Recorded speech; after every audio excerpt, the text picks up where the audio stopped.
We on? We are fucking live. Awesome Talk, episode fucking 7, October 8th, 2013. We are waiting on some people. We have a fucking amazing show. Clinky to everybody in the chat room and everybody here at the bar. Indeed. Finally. Oh, God. I'm sorry to keep you waiting 7 minutes after that 7 full minutes week of waiting that you already did. Yeah, it was 2 weeks of waiting. Well, that's true. We've been counting every minute. Want to say what's up to our people holding it down in the chat room. Osip and Heartbroken. I want to throw a shout out to Alicia. I said I would. Alicia, thank you for everything that you did tonight to get this going. Yeah. We have a fucking crazy show tonight. It's true. I mean, a fucking crazy show tonight. It's very fucking true. He speaks the truth. I do speak the truth. We have legendary bassist TM Stevens coming here. He's on his way here right now. He just called. To put this in some perspective, this guy played bass for James Brown, Billy Joel, The Pretenders, and that's just the tip of the iceberg. God, and then the sessions that he has done with members of other bands. I mean, the guy's played with everybody. He's gone like through the entire rock and roll tree and touched every band somehow. You know what I mean? Oh, it's yeah. unbelievable. Yeah, and he's on his way here to hang Do out your with homework us tonight. if you get a chance and read up on TM Stevens before Do he it comes now. on. We have some minutes. Right, yeah, he will be here. He will be answering questions from the chat room. We I mean, this expect guy is everyone a watching to do fucking their one-man homework. institution. Right. And tonight we are airing an interview we did with Sean Clark. Sean from Clark. Horror's Hallowed Grounds. Nice. Okay? That's a fucking crazy story too about how we ended up now he's on his way to he's gonna touch me, don't worry about that. We were doing an interview with littlepunkpeople.net, and just while we're doing the interview, Sean Clark just kind of stumbles into the interview, and we end up sitting down having this great interview with Sean Clark. So that's pretty fucking spectacular. We also have The Italian connection, baby. Yeah. We have Yeah. we have a liaison from the Mediterranean. He's our official Italian ambassador. Our official Italian ambassador. He's gonna tell us how fucked up Italians think we are. yeah, and he's good at it too. Now, bear in mind, we did a long interview with Jacopo, Yeah. so we cut it up. It's about the first 10 minutes of the interview, but on the 22nd, we hope to have him joining us live here. So that's gonna be fucking sweet. That'd be cool. We also are gonna be what else is there? We're going. At the end of the show Struggles. tonight. We'll be debuting. After a very long cock tease of who Struggles is, Yeah. you're finally going to see the first episode. The first Episode. installment. The first And installment of the start Struggles to saga. unravel the mystery that is Struggles T Clown. Oh, Struggles and believe T. me, Clown. Struggles T Clown is Is an enigma wrapped in a fucking clown suit. In a riddle. shitting an anomaly all over himself. Yeah. It's insane. It should be wonderful. So let me. I also want to be straight about a couple of things here too. So we were late tonight because our equipment just decided it wasn't working tonight. It just decided the shit wasn't gonna fucking work. And then one of our cameras just decided to not work. So we got we're- 3 angles tonight. That's So, all you get. Don't We fucking complain apologize about that it. You're not going to see Stonz screaming in my ear. Yes. Because that's blocked out. So we Yeah. may have inadvertently done the world a Saved the favor. day. You know, that might be it. Maybe that's just fate and technology both at the same time Yeah. trying to Right. get Stones off the Thanks shelf. us. Maybe.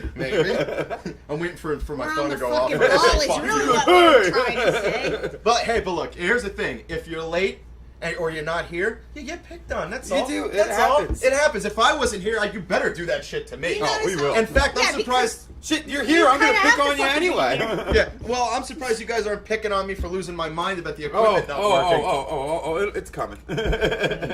We'll get there. Oh, and I need to clarify a statement made on the last show that I did. Okay? I have to do it. I have to do it because... Really? Yes. Are you about to apologize for That- something Fuck you no. said? Oh, okay. Fuck no. I'm not boy. apologizing for Good. anything. I am clarifying. Because the one thing that's interesting... The one thing that's interesting about this show is when we go back and watch it, we get to Over watch and ourselves... over. Yeah. We get to watch ourselves... Acting like drunken idiots. Basically, but we watch ourselves become increasingly more fucked up and more belligerent as it goes on. It's a lot of And- fun, actually. It's really, you should try it sometime if you ever have the means. The best Yeah. is watching Ryan's progression. Yeah, I have yeah. a great It's progression. I definite- love my progression. Yeah, his progression's amazingly entertaining. So this is what I said the last show. The last show, I basically made it sound like I said, if you get your iPhone stolen, go fuck yourself. And You that's did not- essentially say that. But that's not what I meant. Now I know that at the time that's not what you I'm meant. because I'm only minorly buzzed, I feel like I can make a better point. And my point was this. That's not fair. You can't go back. No, I can't go back. It's like you said, we do whatever we want. It's our show. That is true. We Um, can. Time thi- travel is possible here at Awesome Talk. This is what I fucking meant. What I meant was no. There's no retraction going on here. There's clarification. It's a little Heartbroken. it's a little bit of a retraction. Yeah. It's well. No. Here's the thing. I said I got pissed off. I got pissed off because of the whole thing the NYPD was doing in terms of registering phones. And I also said people have the responsibility to learn how to defend themselves or defend themselves. And I stand by that, though I completely understand some people cannot defend themselves. And I also feel that registering your phone with the NYPD is nice and good in theory. It's like when people register their bicycles in case they get stolen. That's a good thing. What I have a problem with is when they want the device that all your fucking information travels through and you're supposed to hand it over to them to register it. And my problem, what makes me sad and upset, is that I don't trust them. Oh, we agreed with you on that And that- point. that was last my week. point. We got, well, you did, and you did make that point, but then it became a tirade thanks to the alcohol. And the tirade got out of control, and I mean, hey, it happens to the best of us. But we all agreed with that from the Okay, get-go. all right, well, that was my main point. You did make that point, but it just went so much farther. You know, what I mean? didn't Like, mean to make it sound like, yeah, fuck grandma. Like, I just meant, fuck grandma. I just meant, I don't know why you wouldn't say that. I don't I trust hate that. the fucking system that wants to take your phone and register it, and I also don't think it's the cops' responsibility to walk around handing out fucking flyers. It makes it sound like they work for fucking Apple. Like, that's fucking wrong. Juicy. It's okay. I'm taking it back. I'm taking it back. Don't worry. Oh, it's cool. No, I'm not taking shit back. Fuck No, that. I hear you. know what It's I'm no, saying? it is bullshit. It is fucking bullshit. I agree, but at the same point, it's kind of I don't know. There's a lot. Like we should be going so much simpler as a means of trying to take back.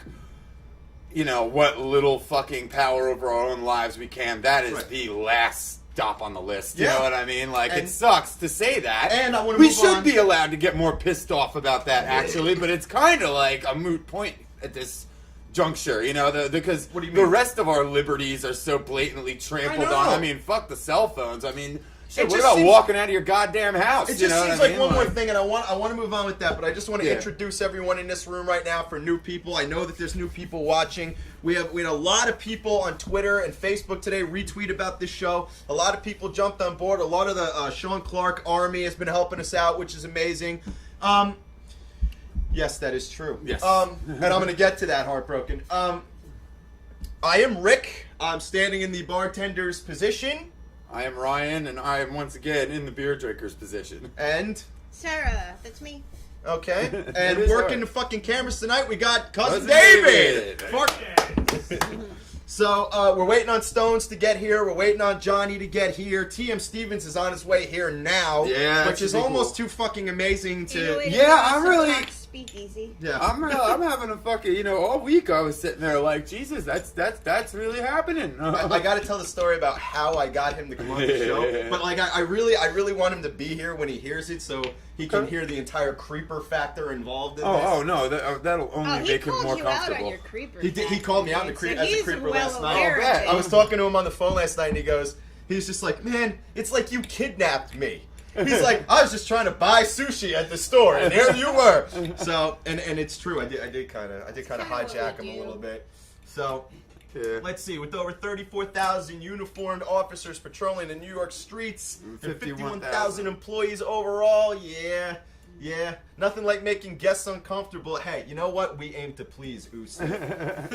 We do. We aim to please, huh? Oh, we don't want anybody on the show to be comfortable. Nobody says anything good when they're completely relaxed. I would also like to point out that this show is being brought to you by Nevermore Designs. Check out nevermore-designs.com for all your drinking needs and other vinyl printed needs, because they are fucking I always say these mugs hold 2 fucking beers at a time, and that's fucking fantastic. Now, to go back to Liberties, okay? Yeah. I want to talk about the thing. I posted a thing today about the chips that have been approved by the FDA. The chips that conspiracy theorists have been screaming about for 10 years. There have been. They've There been around have a while. But this is the first really publicized by like NBC FDA approved thing that's being signed for mass production that we have seen. So even though we've seen it, I can remember years ago telling people, this is coming. They're working on this. And people looking at me going, that's crazy. I'd never do that. I'd never do that. There's anyone that doesn't believe that was going to happen. No, that is, that's completely ridiculous. People not believe that. It's the logical next step. Yeah. I want that beer busket. Yeah, well, don't worry. We're working on that. We're gonna work on available beer buskets. It's something we need to talk about. Beer buskets are going to be had by all. Mm-hmm. Yeah. But you know, the worst part about it is, dude, is eventually, how do you guys see it? I mean, do you think it's going to get to the point where we all have to get one? That's the end game, obviously. It's good. gonna take too long, though. I mean, like, in our lifetime, I don't think we're really gonna have to, like, worry You really about think that. we don't? Not mine. My kid might have to worry I about it. don't It might know, be dude. that soon. I think it's a hell of a lot close. I think it's within 5 years. No, that's fine. But first, they have to perfect the technology. They have to make it more important too, because right now it's just your medical information and stuff like that. Which is where they're going to start. That is where they start, but that's that's just convenience. That's not necessity yet. You know what I mean? Like when it's like it's going to get to the point where you can just slide. When it's that's once again that's like a fucking. It's okay, Alicia. It's okay. It's okay. Pour yourself some water and call it vodka. Oh, I have work at 5 a.m. I'm gonna fucking hang in there. But yeah, it's not a necessity yet, though. You know what I mean? Like this shit doesn't do anything that is so vital that you should have to have that, because that's not yet. It's not like that's the trick. That's the beautiful thing about their little fucking police state is they have to create something that makes you feel like, fuck, I need that. I know. If they can't, if all it is a fucking I mean, people have Visa cards out there and credit cards and bank cards. I'm thinking of the fast food soon. No, yeah, but a lot of people like still to this day, like I mean, I have one because I have to. I have kids and mortgages and shit. You know what I mean? Like I have to fucking be able to pay bills and show bank statements and stuff like that.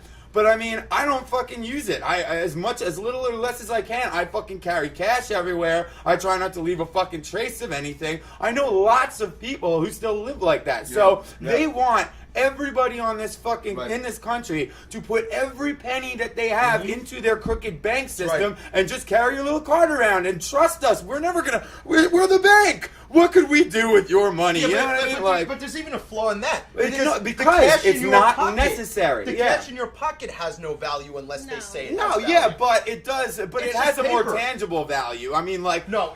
We have the perception that it's valuable. Because it's but, not backed by anything. No, it isn't. But in our society, in the society that we're built, that they have built, and that we currently exist in, until those fucking walls fall apart, which is, I agree, rapidly coming, if you ask me. You know what I mean? Sure. Like, I'm not saying that I agree with it. I'm just saying the way that it stands right now in this system, money does have real value in hand, cash, it is tradable at this time. You know what I mean? So Right. it's still of value. You don't need a Mac card. Oh, and though, by you the know way, what I that mean? is right. They do use the chip already in other countries, absolutely. England started doing in this that years country, ago. there are some fucking nutcases in this country years ago when it wasn't even perfected. volunteered. Who are so fucking for their kids. Yeah. They volunteer Well, that's where GPS it trackers, starts. and they're like it's a fucking And that's cat. the thing, Look. like that's how every single thing like this starts. It's Yeah. with fear. I The guarantee nutcases, you, yeah. like Ryan said, it's not necessary now, so people aren't gonna always get it. That's once they. But what I guarantee you, what's gonna happen is on the news they're gonna start saying, if you don't get this, like think of how long it could take if you have something wrong with you for Right. them to find your record. Or- it takes so long to find out what's wrong with Or- you. If you're unconscious, you could be Or dead in a matter my of seconds. what I They're gonna think. scare And then they're you gonna throw into getting statistics it. at Maybe us not that are even that inflated. though. And then after that's going to be the kidnapping thing. Well, There's that- many children that- disappear every fucking that's year. true. And blah, blah, blah. Get them tagged like your cat. Get 'em- No, Yeah, I tag their agree. I fucking agree. ear. Yeah. But I Yeah. think when the day now, like the other day, saw something very interesting. Too. They have, I believe, I don't know if it's perfected. But the prototype exists. It is fully functioning. They do test it. It does work. They made a fucking pancreas. Right. An outboard pancreas that you can wear for diabetics. Right. That will monitor and distribute or withhold insulin as necessary. When that chip has like a blood monitor or Right. something like that in it, you know what I mean? Like when it Well, becomes. they already have. Yeah, I know, but Yeah. I mean, like when the no, monitor on but it. but right now is they're coming in right 20 now they're years, I know, but they're selling it right now as like a fucking a quick pay. Right. You know what I mean? Right now it's just don't bother with all that paperwork. Just stick your wrist under here. There are a lot of people who aren't going to buy that, but the day that they get to the people who are like, oh, I have bad blood sugar, I have high cholesterol, I have this, that. Hey, did you know that if you have this chip Yeah, in your arm, it exactly. can read the levels of your blood toxicity and Right, allow right, you to know? right. That is when you're fucked. Right. When they do that, when they cross already the doing it. technology, They're with, already doing All they it. have to do is chime into the one thing you're scared of. And Exactly. if you're not scared of that, you're going to be scared about your kids getting kidnapped or your fucking medical Mm-hmm. records not being found on time. And they're going to touch on every single subject until Hold on. everyone is so fucking scared that everyone gets it. Hello? Deathcom. I will take an outdoor liver and lung, please. Sign me the fuck up. Take my money. Agreed. When they get that fucking liver, I'm signing up on that list. The fucking outboard liver. Not to interrupt, do you know where the Belmar Wall Animal Hospital is? Oh, fuck me. Belmar Wall Animal Hospital. Not off the top of my head. You're on Belmar Boulevard? Hi, Boulevard. you've reached Alright. a Well, if small he's there, detour then in the it's- Hold on, show I'm gonna Here. come outside. If where you pull reality into, breaks in hold on, you guys keep going. I'll be to right the back. All right. facade here. of imagination and creativity that runs rampant through this bar Indeed. via alcoholism. Oh, God. If only we could bottle this. Actually, I'm pretty sure it came out of one. Oh, that's true. I'm pretty sure. Oh, that's hello. where it came from. Hello. Rick's mom is here. But so, Hello, you're on the air. AMC Carta, after Yes, season yes, 2 you are. of this show, we may need. Nice. So, Where are this people going? I'm sorry. We are trying to figure out where TM Stevens is right now. So Rick went to go he's deal with that. wandering the streets. He's wandering looking around for Wall this Township. place. Yeah, There's that's no something good. really twistedly backwards about the fact that he's wandering around in a parking lot looking for us. And we're sitting in here drinking like dumb assholes. I don't think he's in the parking lot. He's at the animal hospital. Okay, He's near an well, animal he's at an hospital unknown somewhere. I animal have no hospital idea. at the moment. But yeah, I agree. I don't disagree with anything. I just don't think that they're going to make that push yet. I think they want. I think they want the idea to resonate, pick up think- some steam, and then, like you said, the second that they can get you afraid of Yeah. something and once they get enough realistic. people afraid, and it gets to the point where most people find it to be mandatory, What is it? A spider. the thing nice. the thing that's Very going to big happen spider. next Yeah, it is a pretty big guy. is it's going to be the way Social Security cards are. Yeah, And you're going to have absolutely. no choice. Yeah, you're gonna That's have to for have sure. one. Yeah, It's a real spider. Nice. you're gonna have to fucking strap me down, and It's gonna yeah. be exact. I mean, that's gonna come after you get enough people saying, Yeah. "Oh, this is for the best. This is the way." It Oh, should yeah, be. that's It's what they the all do fucking it. Future. That's how everything. But after happens. that, it's gonna be like social Shit, security every numbers. every industry that people bitch about now that is taken over. That's how it fucking started. You know what I mean? Like Just scare the shit out of petroleum, people. and then oil, push them into everything. it. You know, like they fucking. What are they? How many fucking industries have they buried? because they couldn't own the copyright, you know, like the electric car, you know what I mean? Oh, like, God, don't even, yeah, you know, dude, the that's electric a car, horrible, the whole heartbreaking entire story. hemp industry, all of Oh, these fucking God, things dude. have been obliterated Yep. simply because they couldn't control, and this will be the same, Because it'll be no because different. They didn't want the money It'll be no lost. different. They'll be like, oh, you can't do that. You don't want to do that. If you don't have a chip, you're actually doing damage to the rest of the world. Well, And because think of the billions of dollars that are about to be made. exactly, yeah. And 1 penny of You'll that probably, lost is oh, that- it'll be like fucking when you go into Quick Check. You have to pay a service fee every time you go to the ER to scan. They're Well, gonna you know, use your wrist. Visa has to get paid. You know, Yeah. yeah, it'll have the same shit. Different fucking.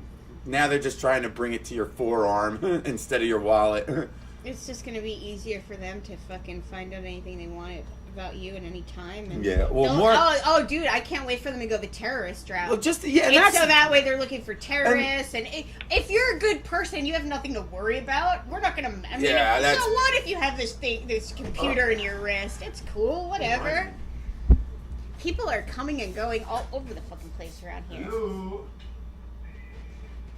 Wait, why the fuck is Johnny Carter on the chat and not at the goddamn bar? Can you please address this, JMC Carter TV? Yes, you can, Alicia. Where the hell did Rick Just, go? you know, drink it up and deal with a hangover in the morning. That's pretty much how everybody does it here. Oh man, they're having a lively conversation in there. I like that. Yeah, I agree with DEFCON.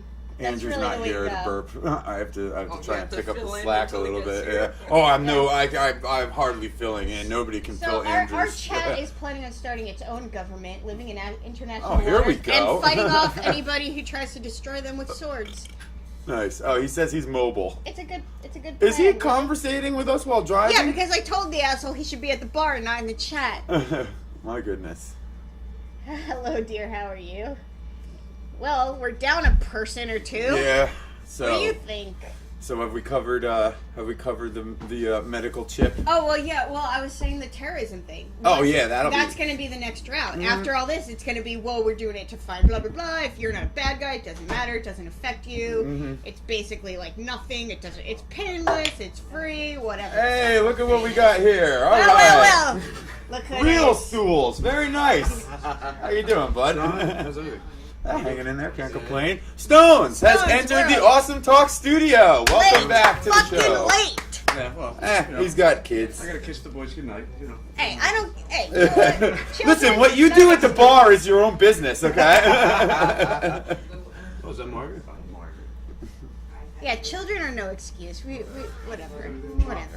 They're too young to remember that you're, abusing them. I hear you. All right, well, to everybody in the chat rooms, let's get a fucking clink going on. Cheers, cheers, and cheers. Oh, that's good.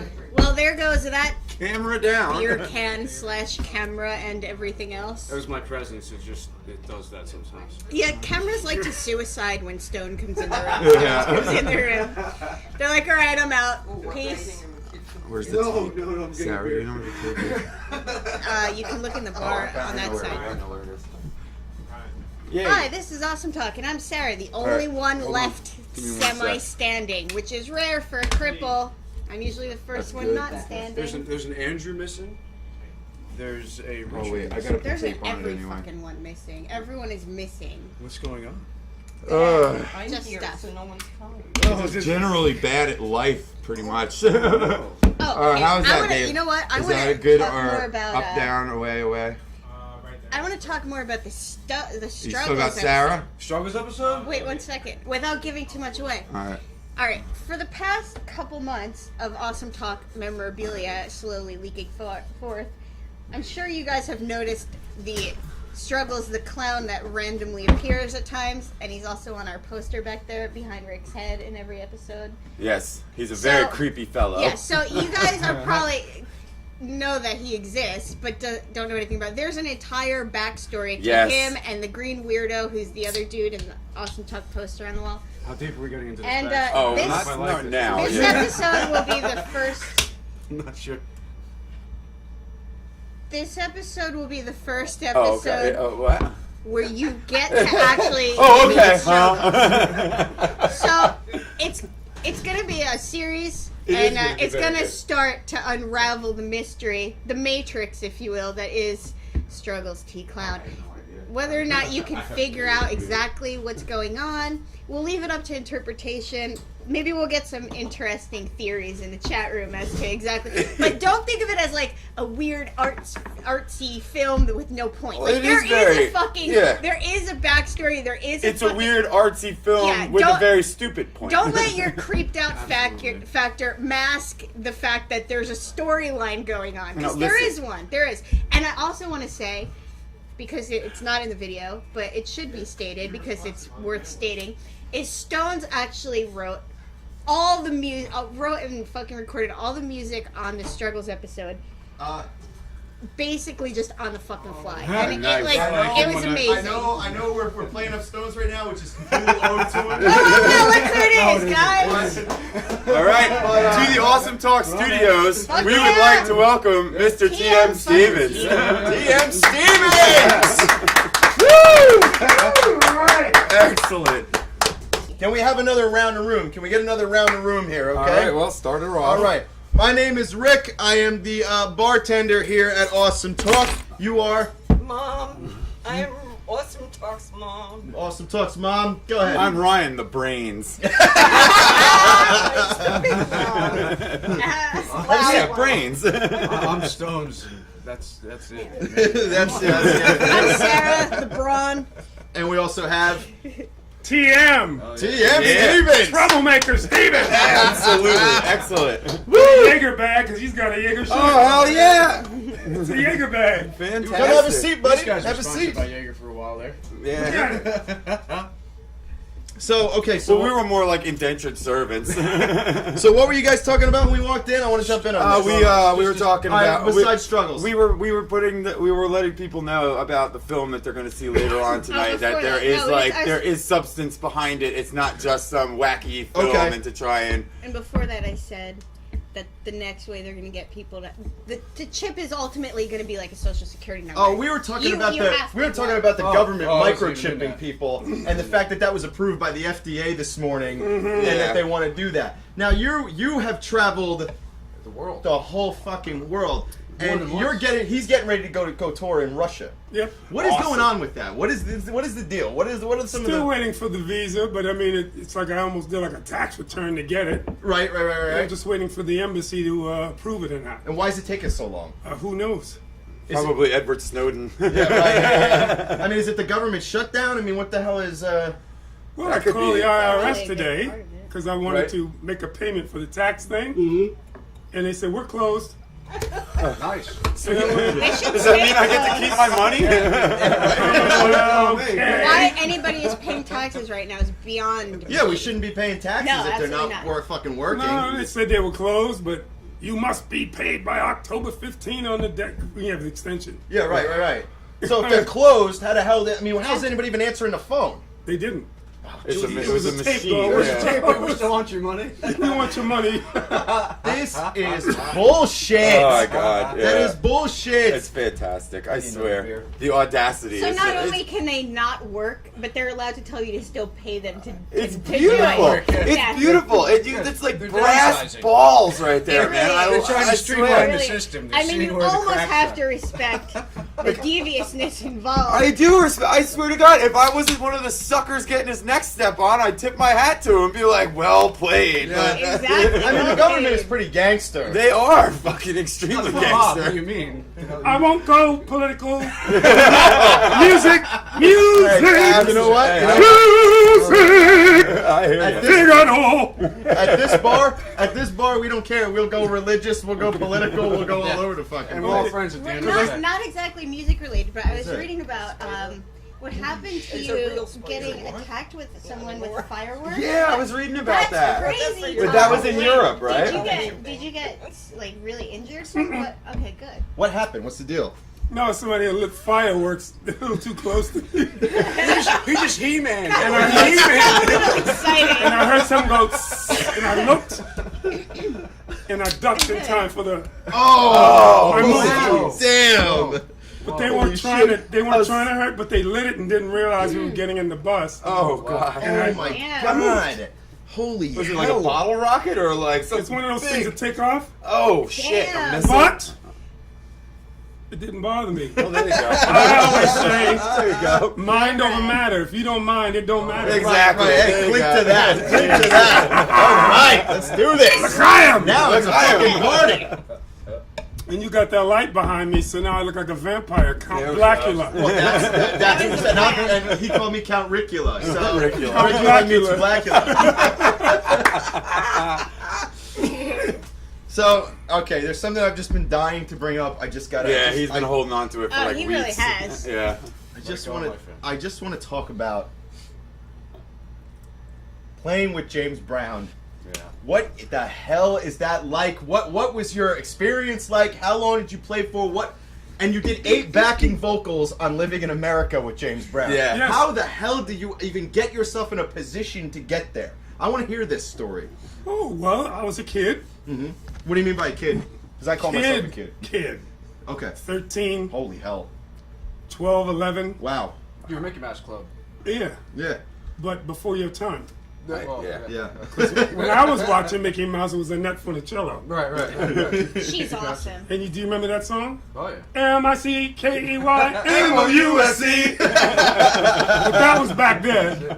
And we had a black and white TV. Yeah. I remember that. And first few times, my mother took me to the Apollo Theater on 125th Street. Awesome. Cool. And we sat in the balcony, and I heard, the star of the show. And who the heck is that? It was James Brown. Excellent. And he was doing all of this and splitting and carrying on, and I was like, oh my God, I want to be like that when I grow up. Right. After that, I saw 15 more shows. Wow. But the Apollo, in that time, you could go 12 noon, Yeah. see the cartoons, Three Stooges, movies, and then at 6 o'clock you heard and James Brown came on. Wow. So 2 things happened there historically. One time I came out, and there was some man on a podium talking to an audience. He stopped. He looked down. Who are you, young man? I said, T.M. Stevens. I looked up. Be strong. Who are you? Malcolm X. And I went, what? I quit this show. No. It should just be. The point is, when you're 11, 12 years old, you don't know who that is. Yeah. But 20, 30 years One later, day. you're reading in a book. Yeah. One day you realize. That was Oh, him. okay. Damn. The second time I came out of the Apollo, I left before James's show was finished. Right. Because he was about to eat. Hey, it's a man's world. And I went, he's about to finish. I ran out of the theater, went around the back, which was pitch black back there. Yeah. Right. Yeah. And I'm a young kid Man. in 125th Street.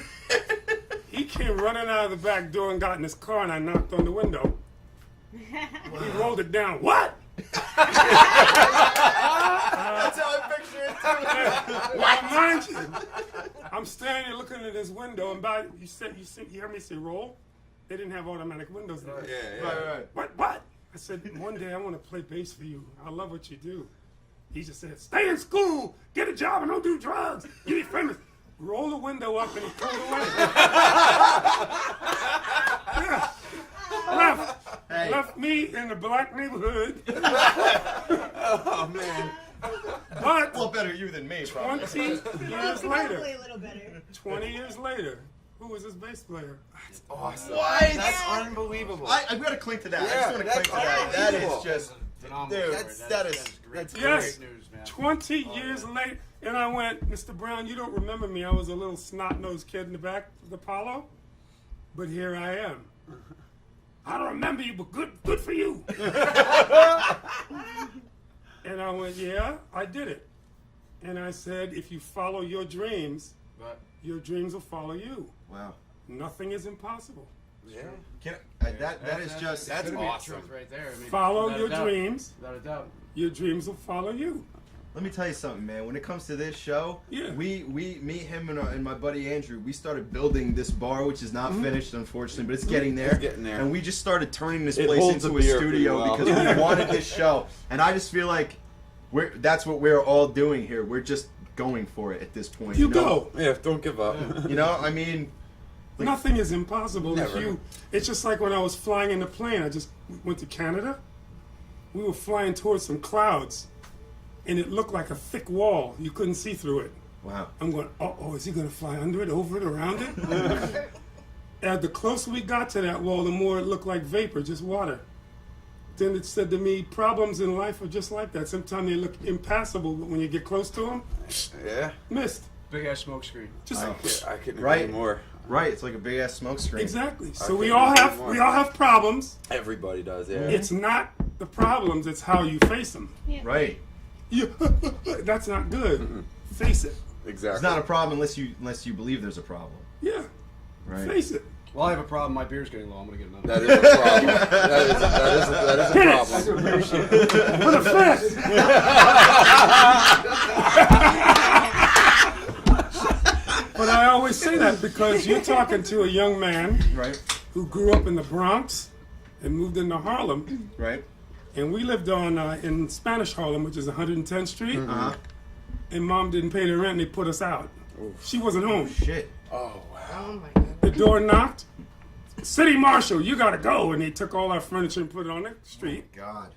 Mom came home. I'm sitting on the couch outside. Outside. How the cat on the Oh, man. The kids are laughing. It's not funny. It's not funny, but- God, No. The mental picture is just Yeah. Yeah. horrible. But I was in the Boy Scouts, and the scout leader wanted to teach me guitar. Right. But I just kept hearing the bottom of the band, not the guitar. I Right, don't know Oh, why. nice. You were born to play bass. Yeah. Apparently is. Well, people said to me, "How did you choose bass?" I said, "I didn't. Bass chose me." There you Right, go. right, yeah. Oh shit! Can we just connect to that? I'm sorry. There's it, gonna be a lot of You're clicking throwing tonight. it all over the place. I'm sorry. It's just one great fucking line after the next. Where's your awesome milk? I drink milk. some shit out of that awesome milk. I got like on That's what happened. Damn. And then I started playing. And I was playing on a $10 cheap bass. Oh, wow, yeah. Yep, Yeah, I yep. still play on And it. I was getting better and better. And back then in the Bronx, they had those after-hour clubs, those illegal ones. Yeah. That's where I grew up playing. Do you know the one that you do the snaps? Yeah. Do the snaps? No, it's almost like how he almost got in this building No, by pressing the buzzer and saying his name and not kicking the no, I got turtle. that part. I got that part. They were illegal clubs. Yeah. Nice. Why illegal? Because it's not, licensed. They Just weren't saying. licensed? It's Right. some like a basement party around here. It's like the way they do raves now. Yeah. And it was staying open way too late because you got to close at a certain time. Yeah, right. Which They is were bullshit. open all till 6 in the morning. Nice. That's awesome, And dude. believe it or not, as I'm playing, I'm getting better and better and better. And all of the weird people who are hanging there, Right. you know, the pros. Oh, walking the musicians. street, We're No, they weren't bunch. musicians. That's for sure. Oh, they weren't They musicians. were pimps. Oh, Yeah, exactly. they were the people. And they're going, boy, you getting good. Right. You getting good. And I learned on that. Then I finally got my first bass in the Bronx, a 69 Fender. Ooh, a jazz master? Still got it. And I didn't have money for a case, so I kept the box Right. until the box disintegrated. Yeah. I used to use the pillowcase. Then you know what my next case was? A towel. Oh, man. even better. Oh, my God. But I came from that, and my mom was walking. We were walking on the street, no place to live. And she would offer to make up rooms and clean them for the hotel if they let us stay. Wow. It seems like your mom was a powerful force with you. She seems like the most beautiful person in your. Oh, yeah, we were having a rough one. I mean, Yeah. imagine walking the streets in Harlem. Right. Yeah. Oh, sure. And then all of a sudden, I just kept going, and all of a sudden, it started happening. What year are we talking? Like what? We're talking back. You don't want I to saw say. your mom in the video you gave us. She seems like a super supportive Yeah. of the music. Strong. Oh, yeah. As far as your music goes. Yeah. Huge Really hearted person. supportive. Sure. I mean, I just kept playing, and then I got with Norman Connors and Pharoah Sanders. You know, we played. And then I ended up playing with Miles in 1978. Oh, that, yeah. For the people who don't know, yes, he means Miles Davis. Miles Then Davis. he played with Miles. He played Davis. with Miles Davis, okay? Yeah. God. I was living in an apartment, studio apartment, a little tiny thing, Sure. on 17th Street in New York. And I got this call, ring. And a Japanese lady was on the phone and said, would you like to play a session? Yeah, who? Miles Davis. I thought she was lying. Oh yeah, I would think. Yeah, me too, yeah. She goes, absolutely. tomorrow, 1 o'clock. 1 o'clock came and the buzz went, eh. Who is it? This is the limo service. What? Took my bass and it was a black limo and I got in there and Al Foster was in the car. Did you look at the towel funny? Wow. Put the bass in the I'm in the So they picked up everybody. Right? We went to Connecticut. The door opens, and guess who I see sitting in there? Tell me, Miles Davis. Miles. Oh, I went, that's Miles. In fact, there's a book, and I'll send you an article. right. And we went in there, and he's like, set up and play. He talks like that. Wow. And I was like, oh my God. I plugged in. Everybody plugged in, and we started playing. But Miles wouldn't be in the same room with us. He would go upstairs, and if he didn't like something, he'd push the intercom. What? Push the button. What? Open the hi-hat. It's too. I want shh. That's nice. Or That's an insane story. I'll Like, tell you why. He goes, play less notes. What? The guitar's too distorted. oh my, he's like the Wizard of Oz. He's sitting upstairs just listening to the speakers. He's listening to. He's listening. Wow. He came downstairs and said, Miles, I have a question. He goes, what? Why are you doing it that way? You know what his answer was? I can't wait. If I'm sitting in the room, you're going to play differently. Oh, That is brilliant. Brilliant. That is Yes. fucking It's brilliant. like if you're Miles, I'm going to be doing something to impress you. right, right. Yeah. But he says, if you can't see me, you're going to play more like you. So my thing That's is listening to what you're doing. Busted. Yeah. Wow. So the second rehearsal, and this is in the book. Right.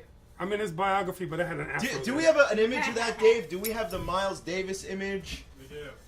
Can you just put it up for a second? I know there's a microphone attached to it, so we'll be able to put it up on the screen. Is it up now? Yeah. Okay, leave it up for a couple seconds and then go back to Skycam with the phone number, all right? And anybody who's in the chat room who's watching, yeah, Miles Davis, what the fuck is right, dude? Yeah, that's right. There it is. Take a look, man. Goddamn This right. guy right here fucking played with Miles Davis, man. He's right here on Awesome Talk Yeah. with us, talking to us on Awesome Which Talk. means we kind of played with Miles Davis. See? I'm touching you. You did it. Passing it on. You know how they say when you have sex with somebody, you have sex with every person they had sex I with? feel like I'm in the back of the Apollo right now. Well, Miles said to me, I went to him, the second rehearsal, Yeah. and I was playing all my bad licks. And I went, I was kicking it today. How was it? He said, it's all right. I said, Miles, what do you mean it's all right? I played my baddest licks. He said, that's your problem. I said, what do you mean? He says, when you're playing your baddest licks, you're not opening, you're just playing what you know. Oh. He said, but when you open, and the first thing you do is listen. He says, have ears bigger than your head. Listen. And like if you play, what do you play? Oh, I focus on guitar, but bass, drums, whatever. All right, so now you playing. We're playing. Your guitar goes, hello. I go, how are you? Fine. He said, that's a conversation. Ooh. Now you're playing as a unit as opposed to watch me play and just play what I know. He said, because you're not listening, you're just playing what you know. So what I did, I stopped doing that and just played what I heard from the band. And he said, say hello and then wait for an answer. So the bass goes, hello. Fine. And he said, now it's what you don't play a lot of times that means more than what That's you Right. Yeah. Right. Yeah. He taught me that. He said, T.M. Stevens is not how many notes you play, it's how you play that one note. He changed my life. It's in the book. It's like when they say size doesn't matter, it's the motion of the ocean. It's a simple, Boom. it's a simple Yeah. thing, man. But he said to me, he said, it's where you put that note. Yeah. Wolfgang Dancer, yes, this is very cool. Yeah, Wolfgang Dancer. I'm a bass player. This I'm a is bass very player. cool. This is very Are cool. you kidding me? This is the best. This is is the unreal, most yeah. amazing stuff I've ever heard about music in my Oh, whole it's life. true. I was playing with Billy Sheehan, Steve Vai. I was in his band. Oh, yeah. We were all on stage at NAMM show Right? playing, and this black man walks on stage. Was it you? Staggering, no. He was playing. He walks on stage, he goes, stop that.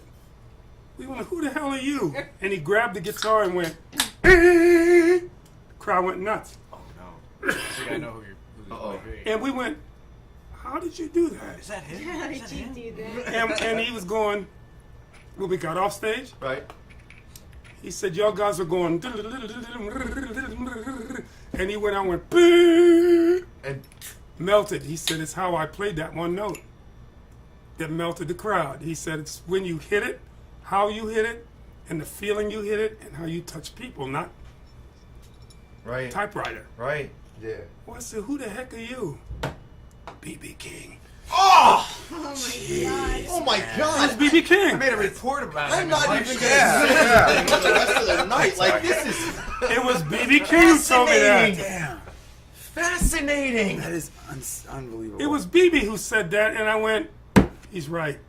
Dropping knowledge. Yeah. It's where he put that note that he drove the audience crazy. It's the Yeah. truth too. A lot of people, Yeah. like a lot of the most, there are a lot of bands out there. We were having this discussion last show when another band came in. We had Negative Sky in here. He knows Technicality, Negative Sky. Yeah. technicality and practice and rehearsing and knowing what being good at your craft is all well and good, but all the people who get remembered are the ones who had, like you're saying, their emotions came through, their own way of doing it, their own their own perception of the instrument embodied the way that they did it, and nobody else could do it if they tried. The other point that I brought up is, there's a lot of people who practice that sort of like Van Halen kind of technique on guitar, but if you take a guy like Kurt Cobain who could play one power chord right, like fucking like 10 years after he died, they put out a song and it's #1 for 6 weeks, and everyone's like, how can a guy can barely play guitar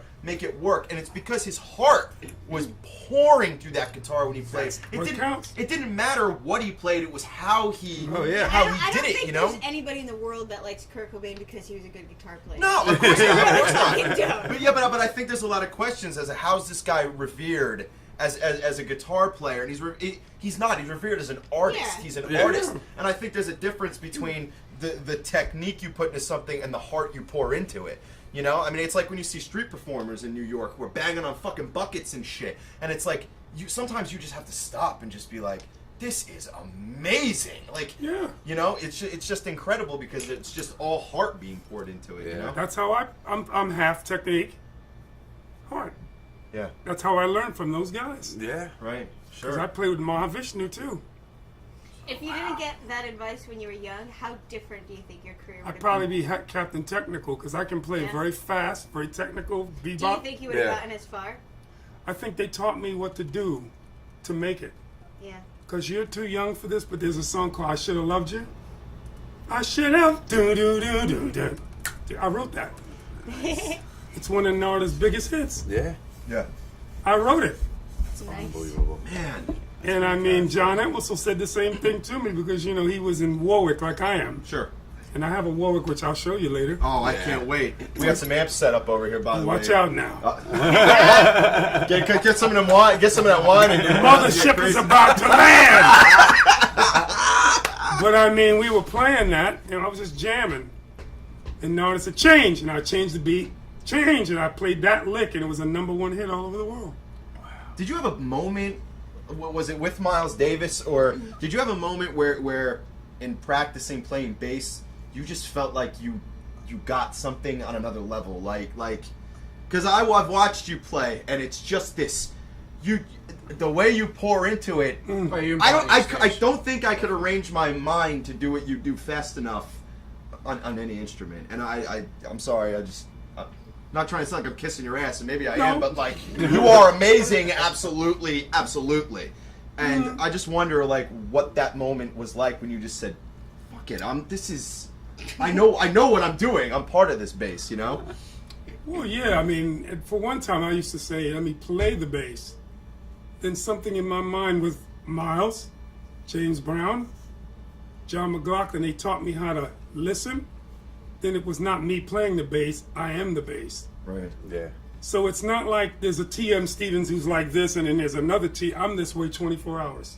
It's your voice coming out. Yeah. Right through it. 24 hours a day. So people say, well, when you ain't playing, what do you do? Think about playing. Wow. They go, what do you mean? Well, when I'm riding the train to New York. You ever listen to the train? Oh yeah. I hear rhythm. There's rhythm Yeah, everywhere. everywhere. Yeah, I Did did you the same realize a thing. train makes a 6/8? Yeah. It's African. I hear rhythm in everything.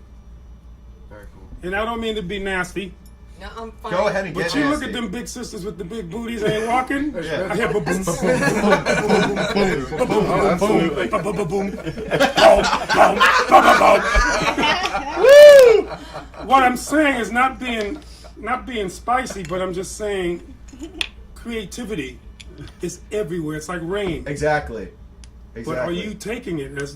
It comes from all kinds of directions. Yeah.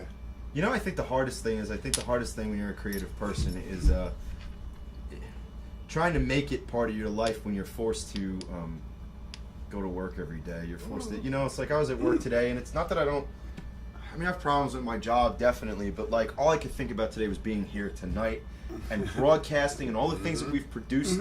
Me and her worked maybe 23 straight hours this weekend to produce certain things. And it was all, there's no, I'm not complaining. Like, I loved it. Like, I wish we could do that 24 hours a day, never stop, And I feel like I know a lot of people who I feel like who are creative, but they've been just beaten down by the world, and I think it's a hard thing to overcome. I guess you just have to do it. That positive outlook, that's where that shit comes in. Yeah. Well, it's positive, and you have to know who you are. Yep. Yeah, exactly. You have to believe in what you're doing. Yeah. Because you're going to be shut down constantly. I mean, that 23 hours her and I worked on stuff, I wouldn't trade that for anything. That was amazing to do that. And you notice you and I communicate like 5 and 6 in the morning? Yeah. I work all night. I know you do. Not only do I play music, but I also edit and create videos. Yeah. So do we. Yeah. We're going to be airing a bunch of them tonight, actually. So I create them. Badass. Because in my studio, I produce, engineer, Yeah. You gotta compose, plug your studio. What's your studio called? play, T-Bird There Productions. you go. nice. Not only that, Yeah. I mean, I'm engineering, composing, doing it, mixing it, and now I'm doing videos. I'll sit there and make them. Oh, Yep. excellent. Oh, Wolfgang Dancer just said, "This is why bass is the most fun. You play the rhythm and the music too." That's it! That's Well a said. live chat Cheers room. to Wolfgang. And it's not rhythm. Wolfgang, it's not rhythm, it's rhythm. Rhythm. Rhythm, man. Excellent. But that's Yeah. what I do, man, and I end up doing 23-hour days working like you. I hear you, dude. But I love it. I hear you. I pass out, but I love it. Well, it's like you texted me. He was texting me the other morning. He sent me like 7 texts, and I wasn't getting back to him. It's because I was sleeping till 1 in the afternoon because we were working till 4 in the morning until I was just like, I can't. I gotta 6. stop. Like the computer screen's making my eyes fall out at this Yeah. point, Oh, yeah. And I don't ever want to stop. I just don't want to stop. I don't see a reason to.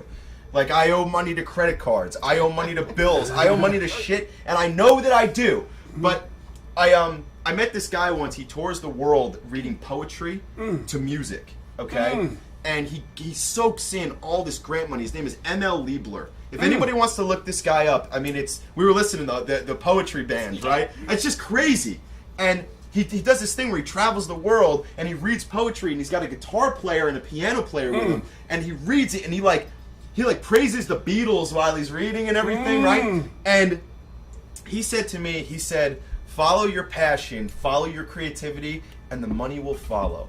Anything you want in the world will follow as long as you go after it wholeheartedly. He said that? Yeah, he said that. It sounds like follow your dreams and your dreams will follow you. Exactly. Hey, okay. L'chaim. That's a good moment.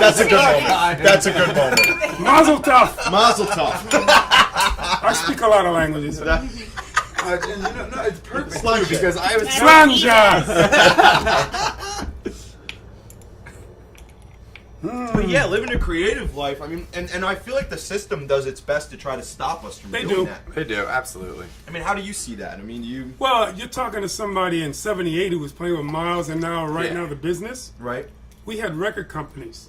Sure. I That's gone, yeah, I got that's gone. 7 albums out, and it was record labels Sure. gone. Yeah. I have, Is that a good thing or a bad thing? I'm Bad. sorry. That's a bad thing? That's a bad thing. and I still got my pages that I used back in the '80s. I got them in the drawer in my studio, Yeah. and it was a company. And what they did was they had all of the producers and artist names, so you would call them, call Radio Registry, Okay.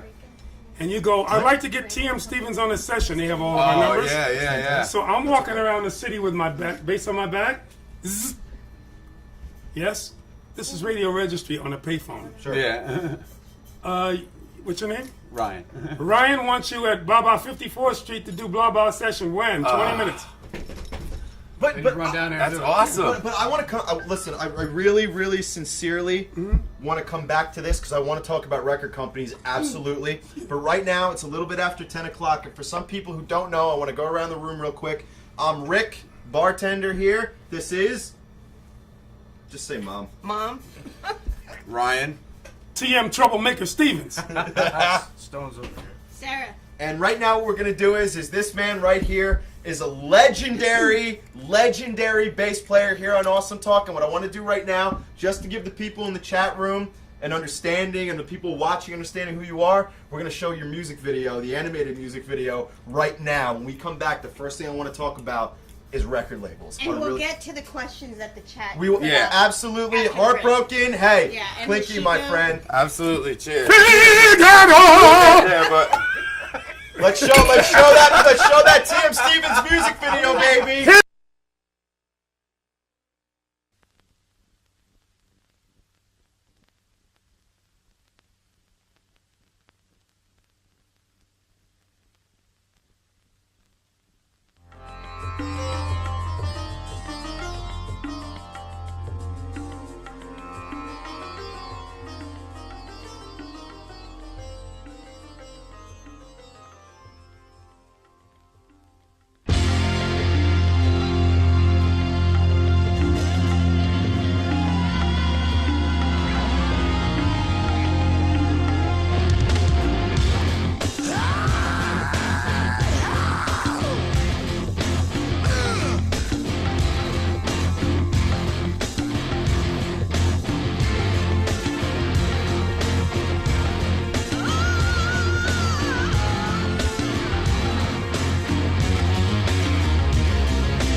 There is no good without bad.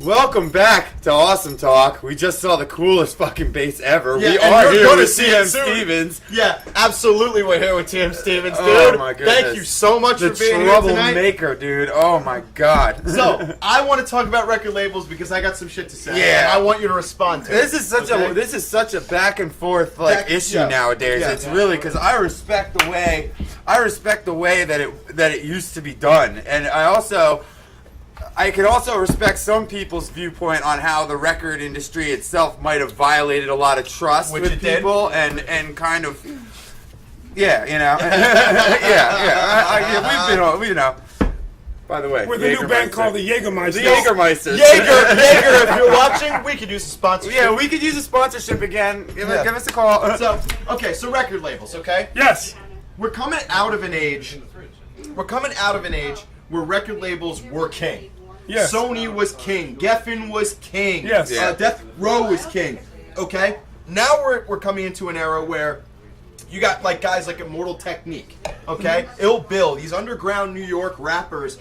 Now, Immortal Technique sold, in his first album, he sold 30,000 copies at $10 a piece and got to keep all $300,000 That's right. without owing any money to anybody. So, even though a record label does do a good job at getting you out there, it's the isn't- promotion. I mean, Yeah, it's right, the promotion is promotion correct. aspect. But, I mean, what happened over the years to where, because like when I think about a record label for you're wearing a band called Twine, we've been doing it for 16 years. Twine. And it's like, when I think about getting signed for Twine, it makes me scared. Because I see a lot of bands have to compromise, and obviously, as you can see by this show, we don't compromise much. Yeah, We we're know not exactly we're not what very we want. good at compromising. So it's like, if you're not willing to compromise your art, I mean, are there respectable labels? Are there places to go? I mean, in your... Oh wait, in your- time out before we respond. Wolfgang Dancer, if that music video doesn't get you a film score contract, I don't know what will. Wolfgang. Wolfgang, hear me? Yeah. He can hear you. Yeah. Wolfgang, last week I just got signed to 2 film companies. Yes! I just got signed. Excellent, excellent. Now, Clinky's appropriate too, That's right? it. Congratulations. Congratulations. I just also- got signed. You heard it here first, motherfuckers. Chico asked earlier, but it was missed. What is a normal day like for you? Ooh. There's no such thing as a normal day for me. Yes! The only acceptable answer. I mean, I wake up in the morning and Francel's start got something to working. say to you. Yeah, no, I wake up in the morning and I start hitting it. And the next thing I know, it goes night. I'm hitting it, and I look up and it's day again. I do too, but it's not a bass guitar. Oh! Well, mine is. I'm sorry. Think about it. I'm the guy who does the landscaping. Right. I'm TM the pool boy, Right. the bill, the paperwork, studio, video. Sure. You're So doing I'm everything. multitasking. Yeah. That's I awesome. feel you, dude. Believe me. I mean, like I said, dude, I go to work every day. Yeah, that's what we're unfortunately, trying to do, And then yeah. I come the hell back here, and I meet with any one of these people or multiple at a time, and we just produce. Yep. And I don't see a reason to stop. I feel like stopping is giving up. And like what we were talking about before, it was same thing. I'm trying to, like I had recently actually had like issues with a family member who like actually was like, oh, you don't talk to us anymore, and nobody can really be that busy. It's like, no, you don't understand. Yeah. I really am that Yeah, fucking yeah, busy. yeah, Like yeah. I got a full-time job. I'm trying to start a construction company, manage a child, a wife, start a production company, start a recording studio. You know what I mean? Manage I am that that busy. You know, like Well- you don't stop. You keep going. You just keep Understand moving. this. I work with Whitney Houston. Yes, you did. And if you look on the video, you'll see me doing So Emotional. She said this to me, and now I know. She said, "TM, be aware, we're commodities." Right. And I said, "Whitney, what the heck? She's this tall." Yeah. What do you mean? What are you talking about? And she said, "Short." And she said, sweetheart, the business people look at you as a commodity. So when you're playing, when you're doing videos and recording, they're making money. Right. Right. They don't think that you need sleep like we do, eat. Wow. They want what they want when they want it, how they want it, and sometimes they don't give you a chance to. At that point, I'd be like, look, man, there's a lot of oranges on the market. The price went down. I gotta go to bed, man. Yeah. No, but think about it. The last tour I just did was 26 concerts in 30 days, which means we had no time off. Wow. And stop and think, it's 2 hours a night. Right. Who's doing all the singing? Yeah. Yeah. Is that with Shaka Zulu? Yeah. Okay. So, and the Shaka Zulu bass lines are complex. I'll bet. Some of them are odd times, some of them are real high time, and I got to sing over that. Yeah, I never got to singing and playing. At the 2 same time. hours a night, and then then it's like 7, 8, 9, 10 hours a day driving to the next gig. So they think of us as more commodity. Sure. So what do? The advice is you got to watch and take care of yourself. Right. Because nobody will take care of you. Right. Yeah, So for that reason, I made a contract that says you don't smoke in my gigs, don't bring any meat backstage, Wow. don't bring me any dairy meat. I only want almond milk, I drink almond milk. Honey? Too. I was just no drinking sugar. some milk. And that way, when you keep clean, So you're protecting yourself. you protect yourself. Right. Sure. I don't get caught with that stuff because what happens, Yeah. a lot of artists passed on us. Sure. Absolutely. And I'm not going to mention his name of a very famous drummer. We ain't going to mention no names on TV. Yeah. We were backstage after we played, and I saw a big, funny tray with funny-looking things on it. Snowstorm. Sure. Yeah. No. Yeah, yeah. And I went, don't do that. You're like almost 300 pounds, and that's bad for your heart. Sure. And they went, we just having fun tonight. Don't worry about it. Everything going to be all right. And I went, No.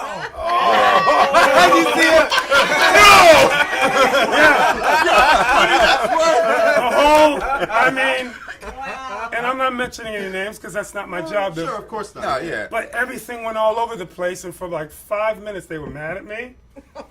5 minutes later they came and hugged me and said, you know what, we realized why you did it. Wow. We knew that you did that on purpose. You didn't sneeze. They said you were protecting us, Yeah. Yeah. and they hugged me. Good. But that's what I do. I know how to do things on stage to make it look good for the audience. Sure. Like James Brown one night, we were playing. He's going, ha! Watch yourself. He did a split and couldn't get up. He went, ha! He went down, couldn't get up, and he looked at me, and I was playing. And I looked at him and I said, James, don't worry, I got you.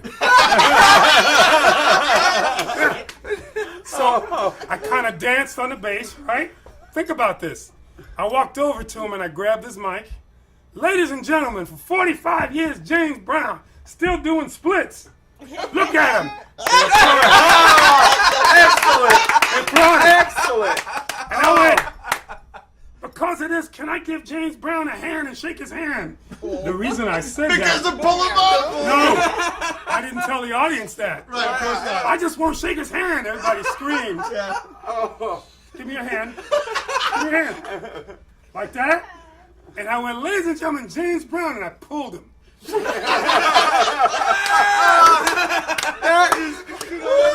And you know what he did? He did a spin. Yes. And the audience stood up. But what they didn't know was I helped him, but I made it look like a show. Right. Unbelievable. Even Clarence, because Clarence had a hip replacement, Yeah. and we were playing in Florida, and I seen him do this, lean. I went, oh my God, he's gonna go over. I was playing, I walked over, Narda's on drums, grabbed my shoulder. He grabbed it, and I went, don't let go. And I looked at his tech, chair, now. Brought him a chair. I got on the mic and said, ladies and gentlemen, in the old days in the blues, they used to sit down. Can Clarence do that for you tonight? They went, Oh my God. Oh my God. he sat down, he got an applause because I did that way. That's unbelievable, dude. You are the best bandmate to have on stage. Well, man. Wow. You're a wingman on It's the band. psychological, Yep. and you don't make it look No, like no, you're you never helping. do. I make it Supposed look to like be they're that superheroes. Can I tell a story? Go. Okay. we played a Twine show in June. Oh, It was the yeah. first one we played in 4.5 years. Oh, I okay? guess. And I went up on stage and it's really heavy music. Yeah. And I'm A lot of singing. screaming And I and go singing and- I go to pull one of these like this. Mm-hmm. And my back went out. And I hit the ground. And I look up at him and I'm just like, And like and he takes the mic and just takes over my part, and I just sort of like grab a beer and like get myself back up, and I'm like, all right, Yeah. compose yourself, compose yourself. I took a stretch, it worked its way out, and I turned around, and he had my back immediately. But see, the awful thing about that is though, is we're so fucking stupid that we're too damn dumb to play it off. Because later on in the show, he gets on the mic and he goes, "I think I threw my back out earlier." Okay. I like to be honest. I want to be honest. You are, it's brutal truth. Do you know how I'd have done that? Go. If you'd have went on the floor, I'd have laid down next to you. Then they would have thought that was part of the show. Always thinking. Always thinking, Yeah. man. But you understand when you've done this for 40 years, Yeah. you learn how to. Oh yeah. Yeah. See, I thought 16 years. Yeah, was we long, didn't. and Yeah, I'm we just are. like, We're not. 40. We're still young in the game of it. But But yeah. I'm jealous. I can't grow none of this on my face. I can do this. Yeah, well, I wish I could do that. You got me beat. Yeah. We all want what we can. We had the same thing, and we were once again last episode we were talking about that. That was one of the things that I said last week or 2 weeks ago. Was that's like, especially as far as live performances go, Yeah. those are like some of my favorite bands, and the ones that you Yeah. can tell like they're on that level. Yeah. Is like our drummer. Like a lot of people in our genre, they all use double bass, they all go heavy and hard and this and that. He sticks to his thing. He Yeah. takes a lot of flack for it from people too, because it's like we're like a heavier band and he's only playing a single pip, but he makes up for it. He's got amazing cymbal skills. He rolls his toms like no other. But people always like he never really got the respect as a drummer. But I've always maintained to this very day that when something goes wrong, if some guitar player or a bass player or anybody Right. misses a part, that guy would adjust. He would adjust Right. and he would make the adjustment Right. and be right back in there, and we wouldn't miss a damn beat. Yeah. And that is just like the silent hero in the back who never gets Right. the credit for it, but he's holding it all together when all the fucking machine fails. The only one left back there who's still on pace has to adjust, and that's a hard instrument. Yeah. Drums, when you got a groove going and everything, to have to switch it right in the middle just to make sure that nobody else looks stupid, that's amazing right there. You know, that's when you got something I'm working glad for you you. mentioned that because a good friend of mine is Jimmy Page. Yes. Oh, And I there said you to go. Jimmy Page one night, I So said, "You guys are geniuses." And he goes, "What do you mean?" Well, Kashmir. Do you know Kashmir? Oh, Yes, yeah. yes. Oh, yeah. Yes. Kashmir is in 3. Kashmir is dun-dun-dun, dun-dun-dun, Dun-dun-dun, 1, 2, dun-dun-dun. 3, 1, 2, and the drums are playing in 4. Yes. Yep.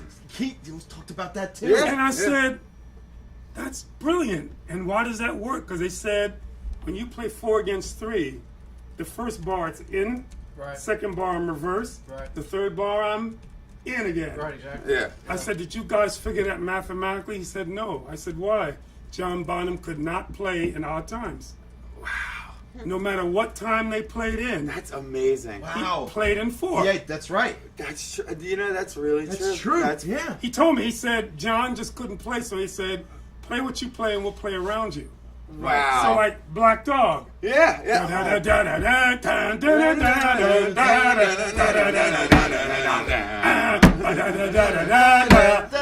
Damn. You see how that's turning around? Yeah.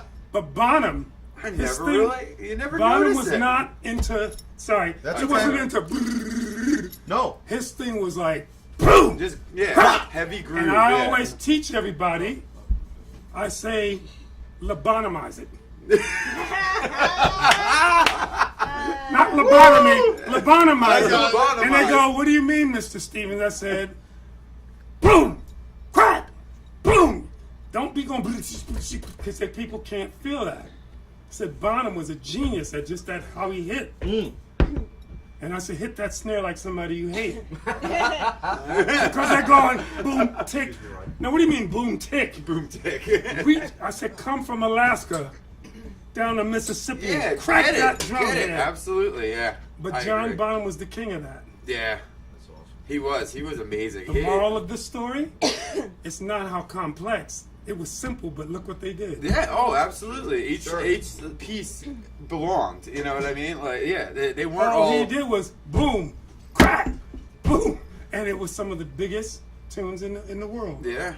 Oh God, yeah, they took the world over. John Nicholson told me, he said, "TM, you guys are the Whitley Woo guys." He calls it Whitley Woo. He says it's that simplicity that makes it work. Wow. And I go, what are you talking about?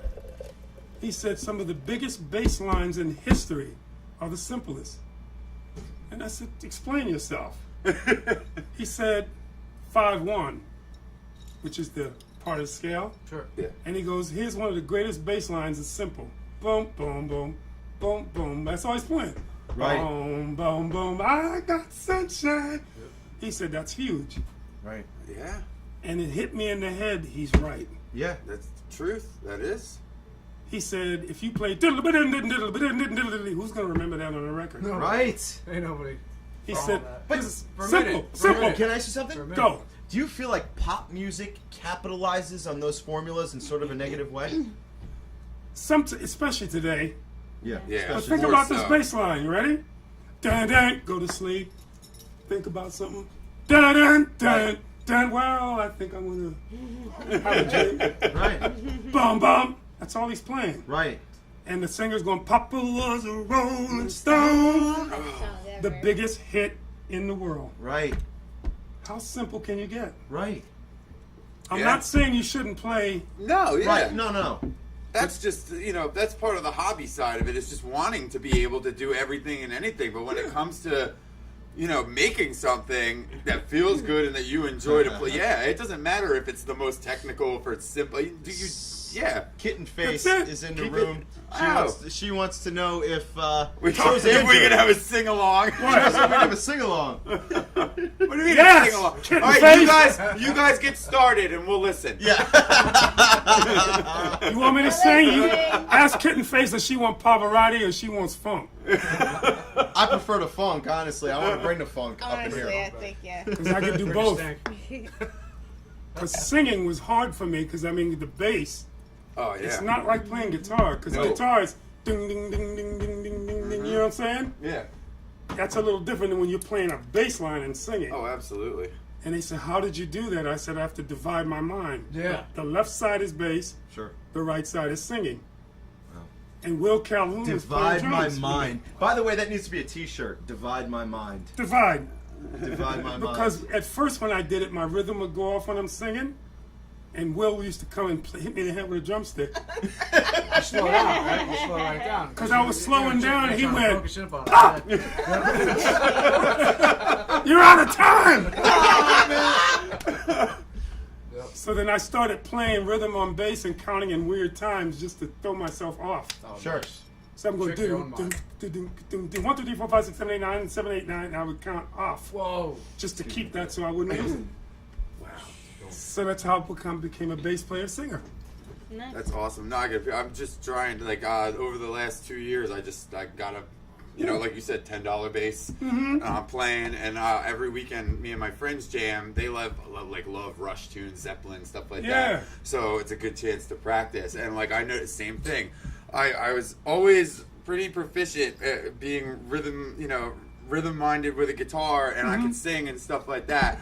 But once I started messing with the bass and trying to focus my attention on it, but try and it's impossible for me right at this stage. I'm still going, but I never really thought about it like that for years, because we were playing such elementary music, Yeah, sure. and none of our bass players ever really went. And then I started, rolling with a different crowd, hanging out with different musicians, and now I'm infatuated with it. You know what I mean? The bass it really is.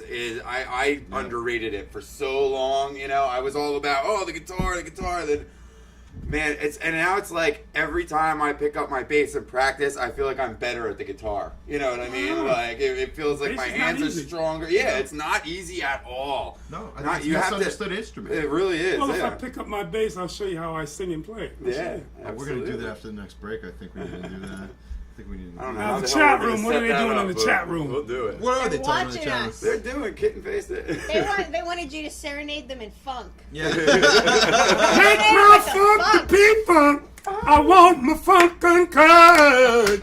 Sorry, Sing I'm that, clapping all white. kitten face. I'm clapping all white. I'm off. I want the bomb, I want the people. I want my funkin' cut. See what I'm saying? I play with Bootsy Collins and P-Funk. I know you did. I know you did. Holy shit! How was that? How was that? That had to be. May I pour you another? You do a lot of sneezing. As the in that, bartender? man? You do a lot of sneezing and people. No. Oh. No, because I mean, Bootsy was playing. He had all the pedals and the wah-wahs. In fact, just for awesome talk Sure. and for having me, I brought you a DVD with me and Bootsy. Oh, Get yes! out. Oh. And the movie, and me and Clarence Clemens. Ow! Wow. Damn! I'm here to bring y'all a little something, something. Thank you, and you certainly have. So far, so good. You can enjoy it. So I good. will absolutely. We're already. enjoy it. This is unbelievable. But you're going to see when Bootsy leaves the stage and I start taking over in Japan, Tokyo, Japan. Future Proof just got on. That's question. Andrew. Oh, Andrew. Question for TM because Go! Andrew is our bass player. Yeah, he's a bass player for Twine. What inspired you to pick up the bass in particular? What's his name? Andrew. He's usually on the show, but he's Yeah, he's Andrew. usually here. Can you hear me? He's also the bass player for our band. He can hear you. Listen, Andrew, I just told a story earlier. They were trying to teach me guitar. I did not pick the bass picked me. Exactly. Word. There you go. You got And it, so- Andrew? In the universe, think of the universe as a mirror. If you make an ugly face to the mirror, what do you see back? An ugly face. But I just took what the universe gave me and I ran with that bass. 40 years later, here I'm is. Hell yeah. I said here I'm is. One of the And we one of is the- here, and too. We are, and we is. We are his here. And you is one of the best to do it. In my Yeah, hey, opinion. hey, It's- hey. So You I can't just argue followed with it. the results. I mean, I just followed it. You know, because I was like into this guitar thing, but I kept listening to the bass. yeah. It wasn't my choice. I just kept listening. You just let it ride. And one more thing, Mr. Bassman. Back then, we didn't have internet. Right. So I used to hang out in Harlem. I lived in the Bronx. Sure. Sit outside the club. Outside the club. The Cotton, yeah, I was too young to get in. Sure. Yeah. The Cotton Club, Wow. Small's Paradise. I'd sit on a milk crate and listen through the window at the band play. And when they came outside, I asked them, how did you do that? What did you do? And they would show me. And my mom, when she found out where I was, used to come out and hit me in the head. Young man, you're only 11 years old, sitting in Harlem. You could get ripped off and robbed and boo, because I have my bass with me. Somebody could come with a gun and take your bass. Oh yeah. But did they? They didn't, but that's how I learned. Sitting on a milk crate outside. Yeah. So the moral of the story is it may be too much for the people now. Because Yeah. it's too easy. Yeah. Oh, it I actually want absolutely to ask is. you something. about- www.whateverIwant.com. That leads into that thing like they did a South Park episode on that too with like the Guitar Hero and Yeah. stuff like that. Right. Like kids now get to the point where they're more interested in the toys than the art itself. You know Yeah. what I Right, mean? Like, sure. oh well, I'm not so good, but I'll buy a pedal that'll fix all that. I did a million this, a million that. Like they don't have the attention span to sit down and commit and just be like, no, I really want to do this. And that's part You of the know, whole I wanna instant know how to do this. gratification generation. Yeah. It's a generation that wants things Now, yeah, they Now. don't want to And do for the me, work. Yeah. not for any of Even you. want to know how to do something immediately. If you pick it up and you can't do it the second you pick it up, then why bother doing it? yeah, they give Oh, up. no, I Yeah. practice 12 hours a day. Oh, Yeah, yeah. I mean, But kids now, yeah, now. I mean, yeah, you get the occasional one that comes through. I like but- that, the autocorrect generation. Yeah, the autocorrect generation. That's Right. funny. That's Well, right. that's Good what job, I- Andrew. No, Andrew, the auto-tune generation. Oh, even Yeah. better. I don't do that. Oh, I hear you. Go ahead, Yeah. Stonz. Even the lead guitarist for the Juggling Sons, he says, you know, he goes, look, I play a lot of shows throughout the year. He goes, but you know what? It's my job. I know it's my job. I sit down, I play at home 40 hours a week. This is my job. This is what I do. Right. And that's respectable. I respect the hell out of that. You know, definitely today it's not the same thing. You No, know, I it's have Pro Tools, but I don't do those tricks. Right. Yeah. Yeah. If you played with me, you'd have to go from the beginning to the end of the song. Oh yeah. Wow. Oh yeah. Yeah. Why? Does anybody know? Because it's Keeping it's it the real? thing. It's called human dynamics. Exactly. Oh, yeah, exactly. exactly. Speed up, you slow down, you play loud. Stones, that's big, dude. Oh, That's yeah, what we it's do, big. If you dude. take too Human much of it, yeah. Dynamics. Right. Why take one bar and copy paste? Sure. Well, we did we have a piece we're airing at the end of the night tonight where it's a video that we worked on. Yeah. And he wrote and recorded all the music for it, and it's brilliant. And he keeps calling it dirty. And I say it's not dirty, it's real. There's no metronome. There's no metronome. It's him it's working off atmospheric, his yeah. mind, and he did a genius job. It is. It's more. It's like it's Like, kind of like circus music, but in a soundtracked way. Yeah. Because it's supposed to create an environment, and I thought you did great. By the way, I listened to it was earlier. It was a 5.5, 6 hours stand was that we asking did. you for a date.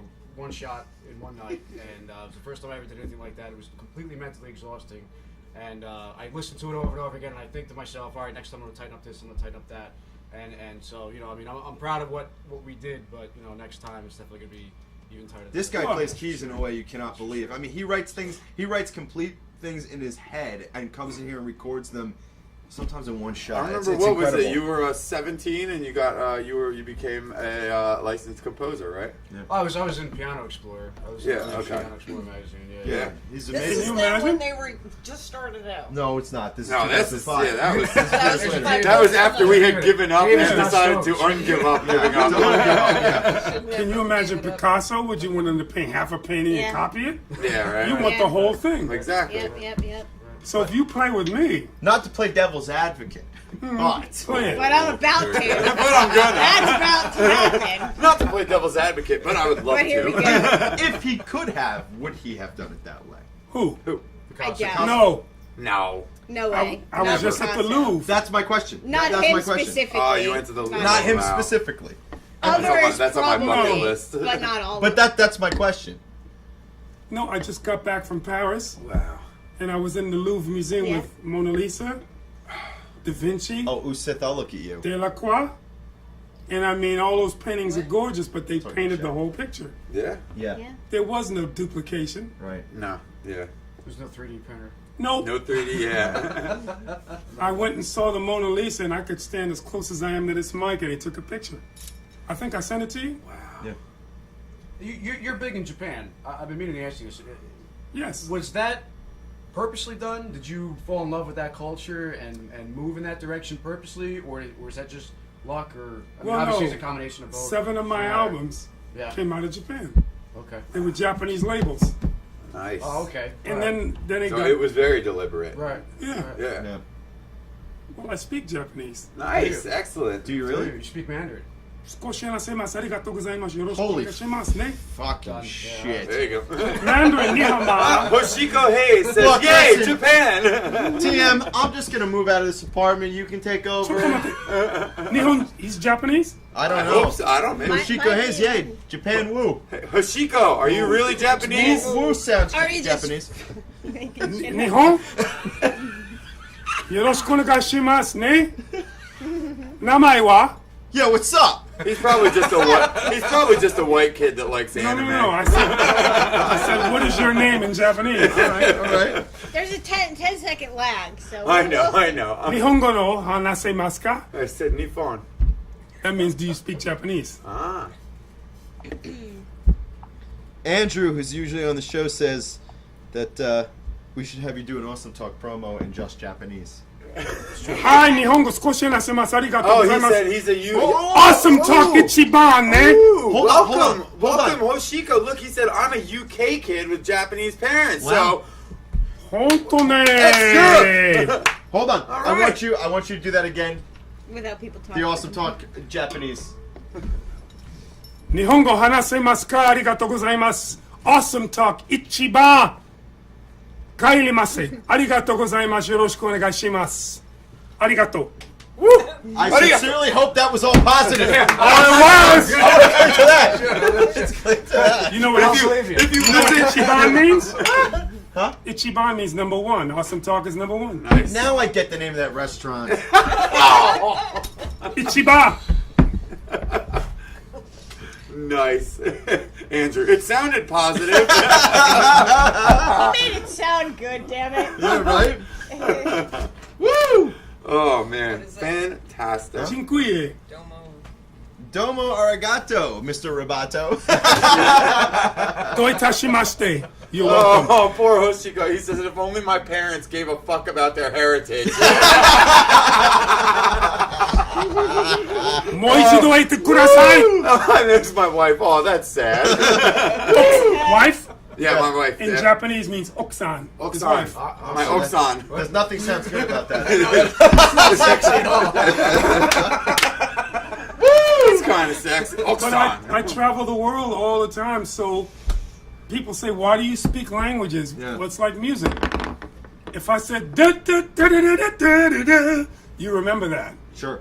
So if I said "arigato gozaimasu," think of it like a song. You could say. Arigato azimasu. See? See, I feel the same. It's the way he said it. It's not the words. Arigato azimasu. I understand. What did I just say?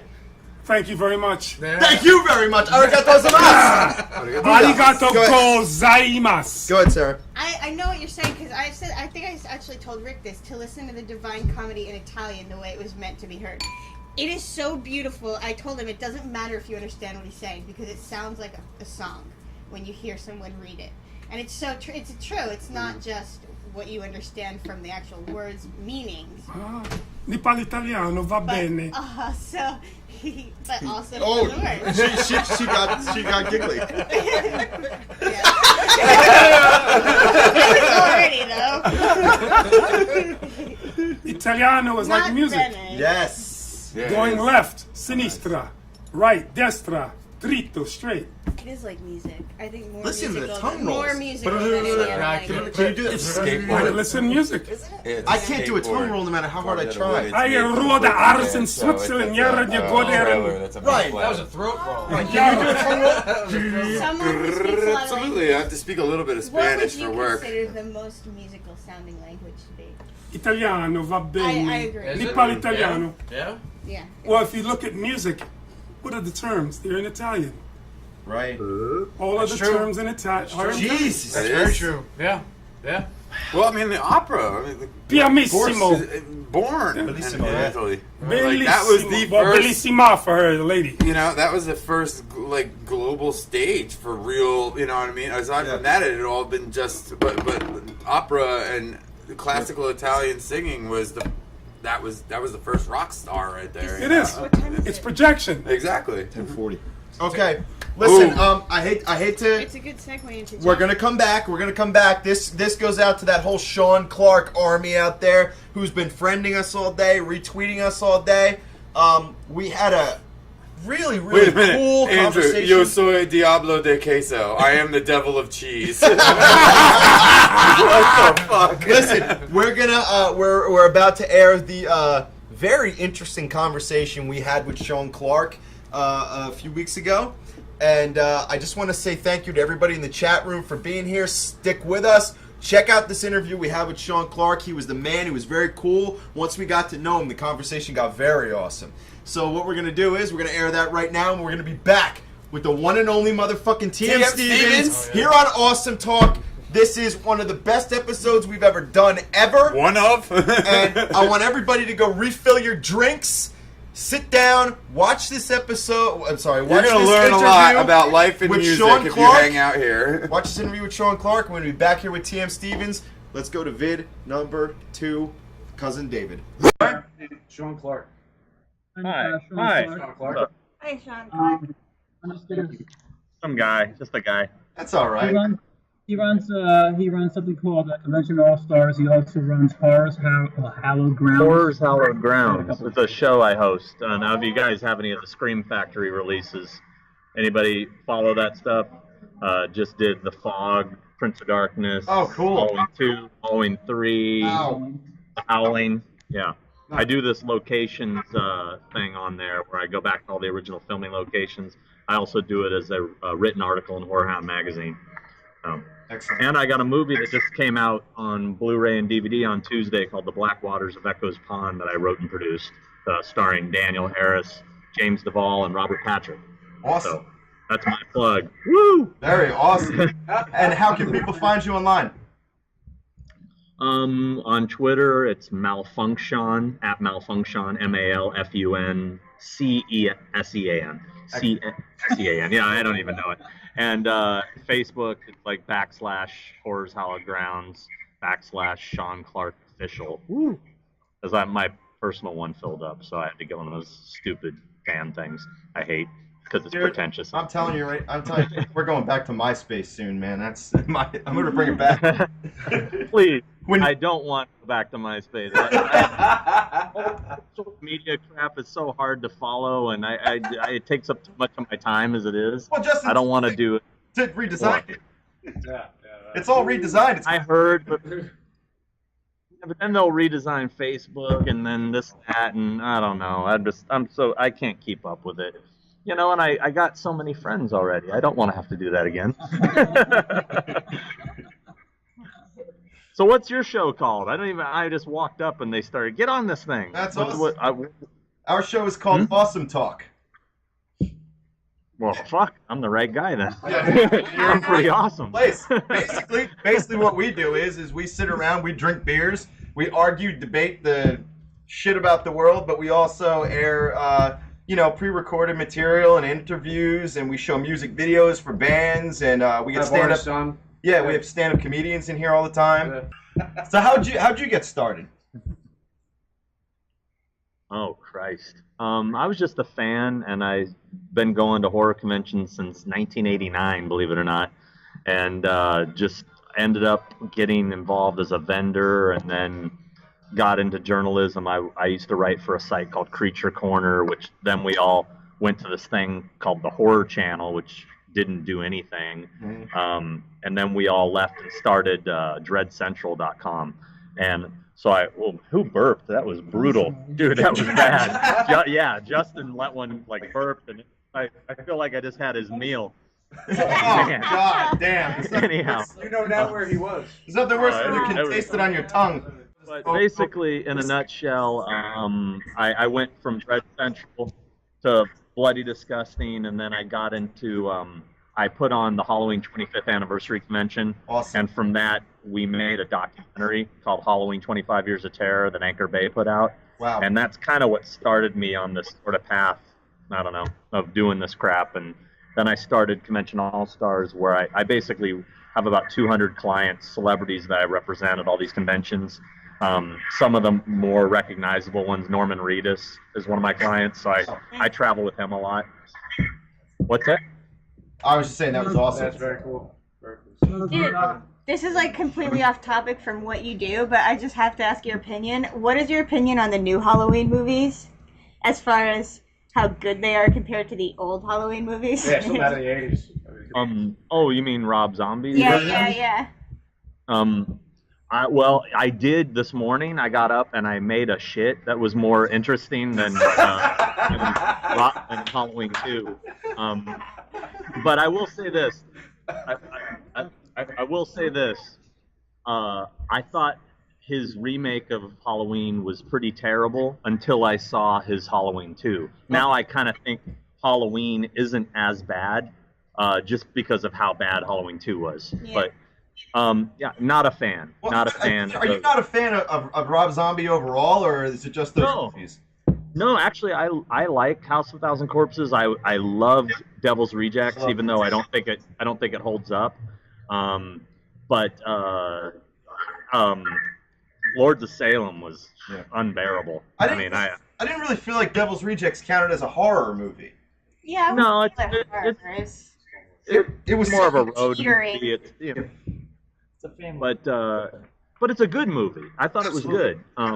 But I don't think he's done anything good since Devil's Rejects. Now, mind you, I think Rob's a very talented director. He's a great visual director. I mean, he's done all those music videos. He knows how to direct. I just think he's a bad writer. I think he needs to find people, a good screenwriter, to give him a good script. I'd love to see him do something good with a good script. Right.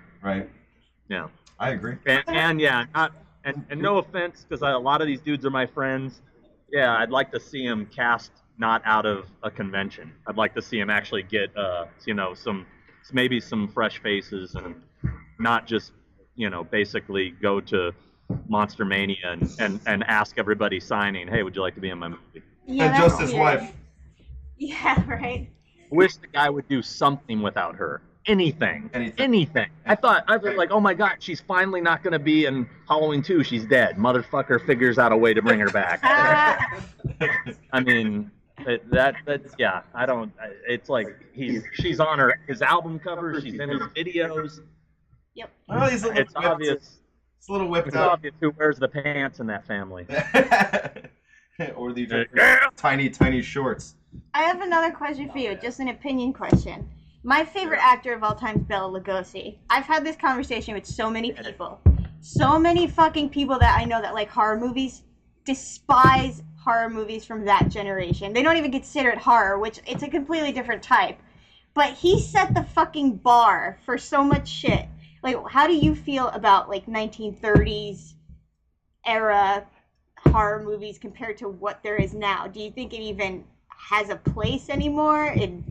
Because No, I'm a huge fan of the classics. Absolutely. I mean, you know, they're pretty campy now if you watch them, but they have a charm that you can't recapture. You know, it's just like the horror films of the '70s. They have a vibe and a look to them that just can't be recreated. And with all this digital media, you know, and not shooting on film anymore, we're definitely losing that look. I think it's going to be a lost art, unfortunately. Digital, I think, is a bad thing in some regards. I mean, you know, like, look, Stanley Kubrick's my favorite filmmaker, and I don't care what kind of digital camera you have, you're never going to get the look of his movies. There's no way, you know. Well, that kind of technology, I mean, I think it sort of forced people to have to be more creative about how they were going to apply certain things, whereas now it's like, oh, don't worry, we'll just put that in there digitally. We'll just green screen it. Whereas back then I felt like people they were put in a position where if they wanted something to look a certain way, they had to. Not only that, but back then it was more character driven. Like, for example, like I said, with Bella, it's his fucking persona that makes the movie. It's not anything happening. It's him, his presence. And now that's taken over by, let's just put in a bunch of gory shit and forget about people actually acting. Right. Well, you know, a perfect example is a guy like Vincent Price, who was one of those dudes that could take the shittiest material and make it semi-believable because of how great he was. Yeah. He was such a good actor. He could take the campiest speech and intrigue, you know what I mean? Because he just had that presence. Like Bella, I don't think Bella wasn't the greatest actor. I mean, but he did have the presence, you know what I mean? Yeah. But no, I'm a huge fan of all that old school stuff for sure. I mean, because that paved the way, you know. I wish we'd get back to a lot more of that stuff. In fact, I watched a movie last night. I'm really digging a lot of stuff Ty West is doing, and I just saw The Innkeepers last night for the first time, and you know, I really dig the, you know, very slow burn kind of movies, you know, like House of the Devil. I don't know if you guys saw that. Justin's giving me a big hell yeah. No, I love Ty West in both movies. Okay, I got to meet Ty West briefly. He was really cool, and he signed my penis. house. It's called a penis. Sign the tits. He signed my house. Blackie. I to be walking by and I got into this, so I got to keep walking. All right, It was nice meeting all you guys. Can you just say one more time where people can find you online? One more time where people can find you online. Well, again, my name's Sean Clark. HorrorsHallowedGrounds.com, I think, redirects you to my Facebook page.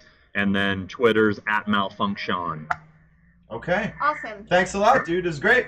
Yeah, Thank you, guys. It's nice meeting you. Nice meeting you. Thank you. All right, brother. Take care. So let's move. Good.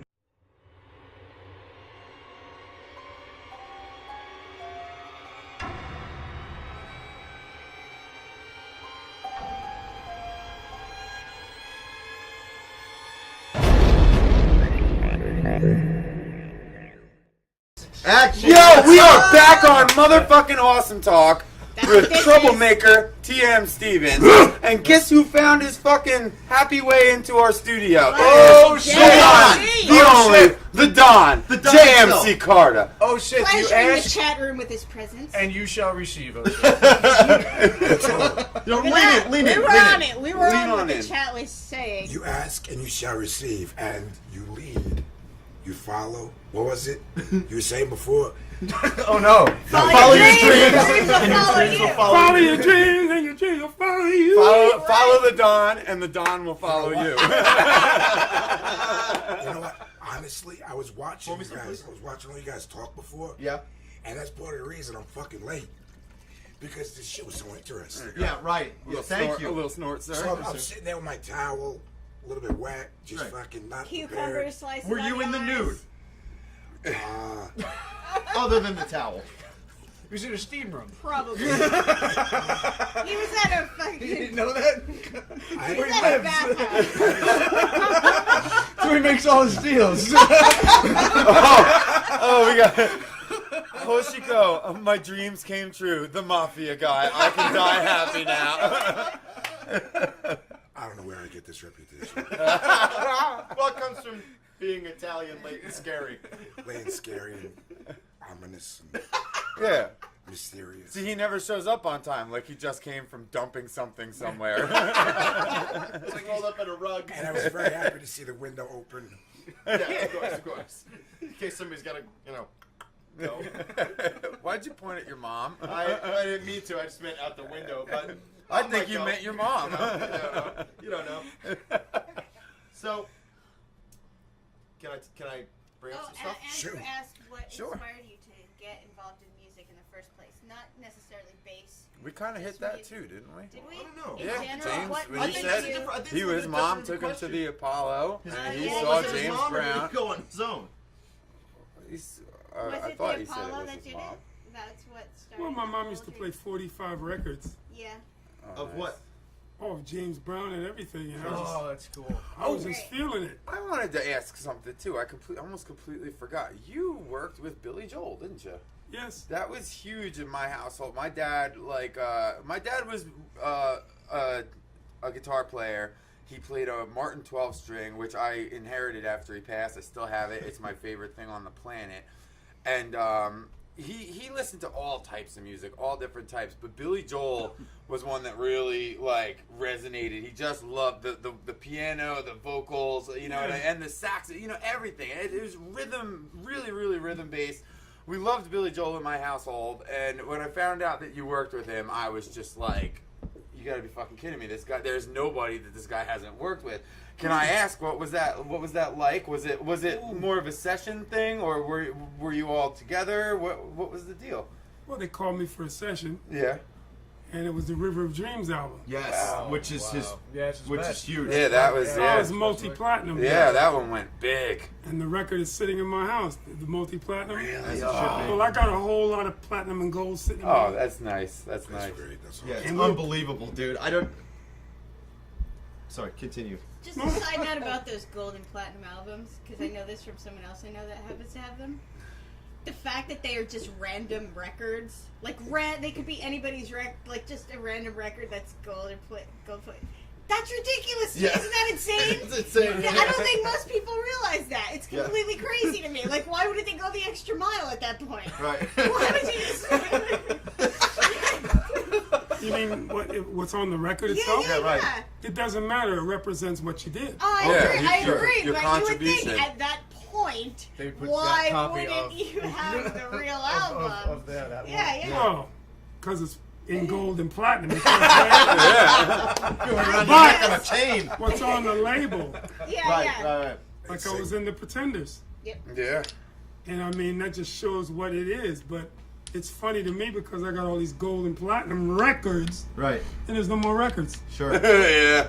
They're coming CDs. back. But They're don't coming back. records represent something? Not even CDs anymore. It's all digital. It pretty much. does seem to be digital, right? Well, I still play 45s and records. Oh in no, my yeah, I have a record. I mean, don't you player. agree that records still carry a sort of Analog. Oh no, wait, I Yeah, they're don't great. anymore. I like it. Analog. Yeah, I like it too. Oh yeah. I like enjoy the my pops Dean and Martin clicks. records. I remember that. Yeah, I remember having a 45 when I was a kid, and I Still mean, got I 'em. wasn't listening to Yeah, anything yeah, fantastic, but Yeah, I I mean, did too. I used to just listen to that Genesis. putting it down and just when the needle hit it, and you knew the music was about to come on and stuff, and then learning where the lines were and how to get to your like I loved listening to It's just like 45. the same when you press play and there's like a 3-second delay. Right. Yeah. You know, it's just you feel it more when you drop the needle. And that another thing in the 45s too. That was like, especially if you're into any punk rock, that was the torch that carried an entire movement. I mean, it was cheap to press a 45. You could realistically do that go for a recording session on zero budget, press a 45, Yeah, right. sell it at a reasonable price, and get your band out there. I mean, Right. like, I used to grab a couple of 45s at shows from all kinds of punk bands that heard a lot of bands I probably never would have heard Right. if I didn't have a record player. And it was, I really appreciate that. I love that. It's a shame that the people, I mean, there's an entire generation that'll never know what it's like to go out and try and collect those things and get them, because that's And the they'll only look at way. that opinion like it's primitive. And it's the only, but it's because it's the only, like we were talking about the instant gratification before. Back then, that was the only way to find it. You had to go to a show. You had to get out of your house, get in a car, bum a ride, get a ticket, or sneak in. Alicia just said vinyl has the best sound. Exactly, yeah. And you know what? I actually read that that's the case. It's not. It's like the pops and cracks and the interference you hear is actually the needle, Yeah, it's not the needle. record. Well, you can spend big bucks on the needle, man. Right. If Oh, you yeah, spend the you money get the on right a needle, needle, yeah. you get better sound than you can even get out of digital. My or dad had a CD. Sony sound system that he bought when my uncle was really, really into systems, and we had the huge gauge cable wires for the speakers and everything like that. Like he really went, like, we didn't have a lot of money or anything, but he got a receiver for Christmas from my uncle, so he went out and got a really nice Sony turntable. Sure. And let me tell you, dude, with a nice set of speakers and a good turntable, it's unbelievable. Anything you put on the fucking thing sounds fantastic. You know what I mean? Can I back this up just a minute here? I just want to go over some more of this record label debate. I don't. Yeah, I actually want to come back to that too. Oh yeah, you were. Not Yeah, fun. you weren't. You didn't get a cent. All right, so I mean, obviously you're for the record label. My personal feelings on record labels throughout the years has been that they choose a select few people and they promote those few select people. And now with the record industry, with record labels crumbling, what's happening in the world now is that you're now getting more middle class artists that are coming to the spotlight. Do you think that that's a positive direction for things to go in, or do you think that the suffering of the record labels being destroyed is more hurting the industry, or do you think it's going to bloom into something bigger? And In other words, what's the future for it? Right, exactly. Yeah. Well, what happened was when those downloads became available, Right. they didn't embrace the new technology Yeah, they fought it. Right, it was stealing. Right, and went down with the dinosaurs. Right. Yeah. So they didn't jump into the modern, but it makes it harder for us. Because now if you have a band, you've got to put it on the internet and try to distribute it yourself. Back then, my records were distributed for me. Right. They had all of the outlets and then they distributed them. Yeah. But now you just put it online and try to sell them. Yeah. I missed the distribution. And they used to pay you to put your record out and make your record. Right. Do you feel now the like money's stripped out of it. Where do you think the revenue is going to come from? We got to get back to it because I used to get at least $150K per album, Yeah. which means I can stay home and record because I had the money. Right, exactly. Yeah. Now you don't. Right. Yeah. I think that's a double. Well, that's the double-edged sword of it. You know what I mean? And like he said, it was the fault. No Effects wrote a song about it called "Dinosaurs Will Die," Right. about how, you know what I mean, like about the fact that it wasn't even that all record industries are like just these mean corporate. Sure. I mean, like, but it was the simple fact of that refusal to adapt and evolve. And that's Right. what they called this. They called it like "Dinosaurs Will Die" a lot. Like one of the lyrics in the song was directly about. You know what I mean? Right. They wrote, "We want music written from devotion, not ambition, not for fame. Zero people are exploited. There are no tricks up our sleeve." And it was kind of like at a certain point there, the record industry got so drunk on their fucking power. Right. And when people started doing it themselves and DIYing it, they fought it all the way, tooth and nail. And then the birth of the internet. Hold on, he wants to say something. Right, yeah, absolutely. Well, I was going to say, Trent, look at what Trent Reznor did. Right. Trent Reznor developed an album He himself. did it while the record labels were still, when it was really big. He developed an album himself. He sold it. He sold it for profit. And then the next album following that, he did it as for free. because he wanted to give back to his audience, saying thank you for contributing, thank you for paying me for all the work that I've done. Right. And the slip, right? Right. Yes. Yeah, the yes, slip. That right. was a good one. And you know, I mean, that's to me that's a very forward-thinking way to do this. It's kind of like, you know, paying for a Rolls Royce up front. Well, Radiohead did it too when they had received commercial success, working with a record label and everything like that. And when the industry started, the tide started turning, and it's kind of like, it's brilliant the way that they did it. They released a digital album for the first time, and they said, "Pay whatever you want." Yeah, pay what you and want. it's like you pay It's fucking. another But they made a lot of money off it though, because their fan base was so rock solid, and they were really appreciative of it. Some people paid $1,000 for a CD. You know what I mean? Like, that's nuts. Bro, TMC even just got a little. Yeah, I mean, that's nuts. That's fucking crazy. I wouldn't have, you know. I mean, I'd have been like, 1 penny. Hey, look, listen, man. If I was a fan and I won the lottery, and I tuned in and Radiohead said, "Give me what you think I'm owed for this," as a musician. Oh, I'd give them would whatever look at it I and say, could. "Hey, look, I'd give you $1,000 for that," because artists should be paid. They Artists should. No, be they really paid. should. They should. That's You the know? one drawback of this. But I have a question. That's the drawback of the I internet have something media thing. I'm dying to bring up. That's To not you. the end bag, is it? Jägermeister. Yes. Close. TM Wawa. Oh, Yeah. Oh, hell yeah. yeah. I was looking at that TM earlier. Cables. Yeah, man. Wawa, TM The Cables. Funk Master, I would like to point out. awesome. But can I ask you something that's slightly controversial? Do you mind? By the way, he's indirectly answering everything we're saying. Like, we're saying, oh, we have no control of this. Well, we have to work for this.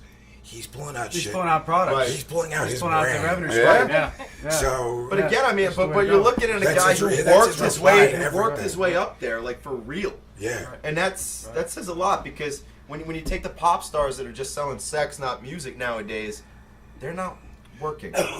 I mean, they're twerking, but they're not working. It's working. Oh, man. You're working something. Yeah, you're working something, Well, not but just but not in the same way, not in a respectable way. No.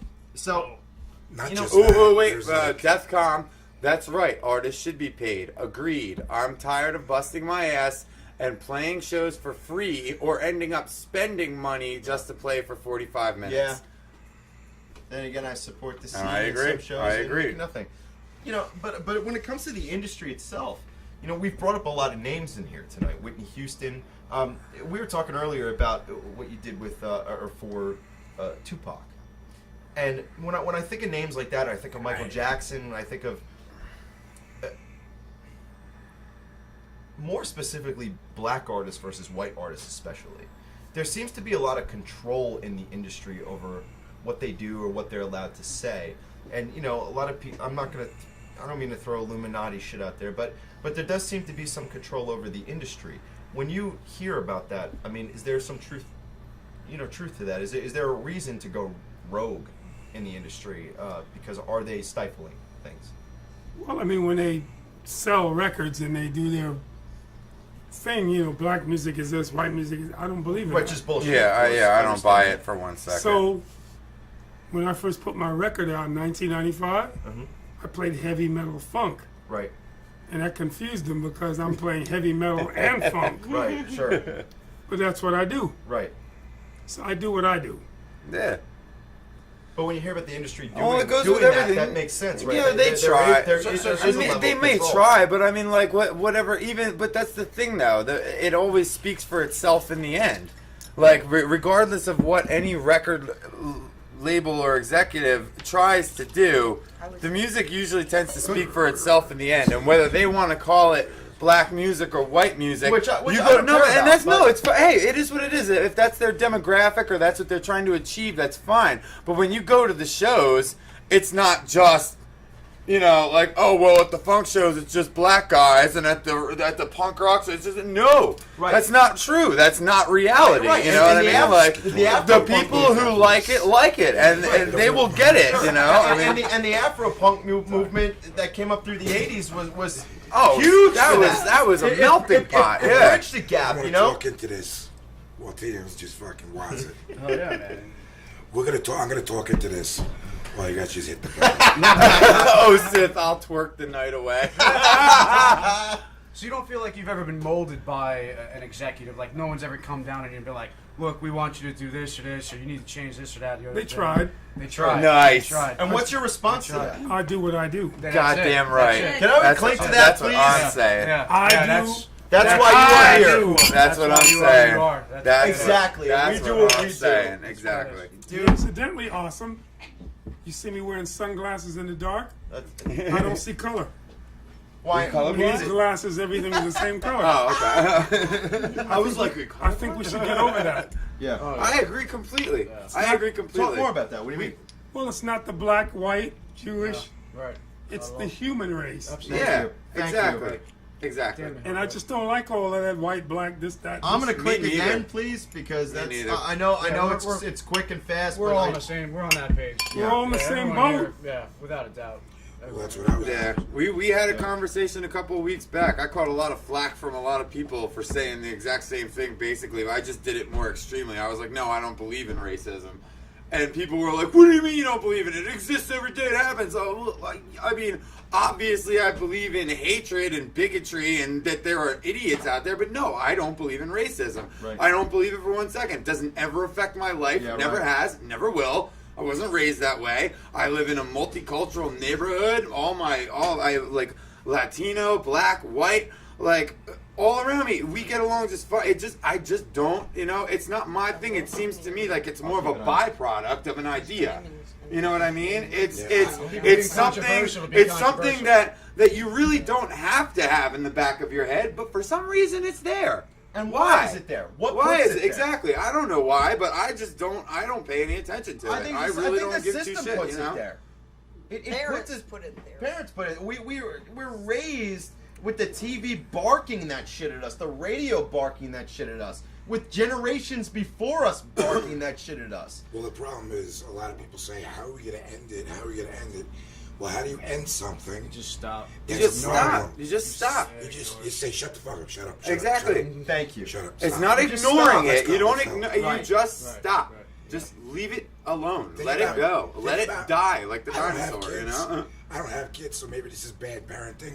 If your kid falls and you know they're not too hurt, and they're crying and making a fuss, just say, no, stop. You're okay. You're okay. Oh, They're dude. okay. Right. It's in I their get head. what Even the you mean. nutcase parents do It's that. in their Yeah. head that they're okay. Right. So if you say like, oh, I don't know if we should do this, that might be racist. No, stop. Let's just go. Yeah. You shouldn't teach your kids That's how to. the problem. The second you think about those are one of the biggest Right, problems. right. It's like a reverse racism that's like that's the biggest problem. If you're thinking about it, you already got a problem. Right. Like, why are you thinking about that? Like I It's always find instilled that. in us. Well, no, it's like I can't It speak is. from the other side, but I can speak from this side. And like when I hear like anybody who is an Anglo like myself, you know what I mean, and they start talking that shit like political, like you know what I mean. It's just like, dude, why do you think that any black man standing in front of you is just waiting for an excuse to kick your ass? Why do you think that? You know what I mean? Why do you think that? But why? I wonder. When I hear people, Let him talk. Joke! It's a joke! but when I hear But people, exactly, but it's when a I hear joke. people talk about racism, that's what I think. That's what I get from it. I go, why are you so afraid? What do you really think that every black man on the planet is standing there, arms Waiting. folded, just waiting for you to say the right combination of You're words? to scaring say, me. I can fuck you up now. Like, you know what? It's stupid. It's fucking stupid. Who has time for that shit? Right, exactly. You know what I mean? I Like, I don't have fucking time for that shit. I'm I sorry. have some parenting advice for Johnny if he ever has kids. Oh boy. Don't teach your kids how to extort money from storefronts for protection.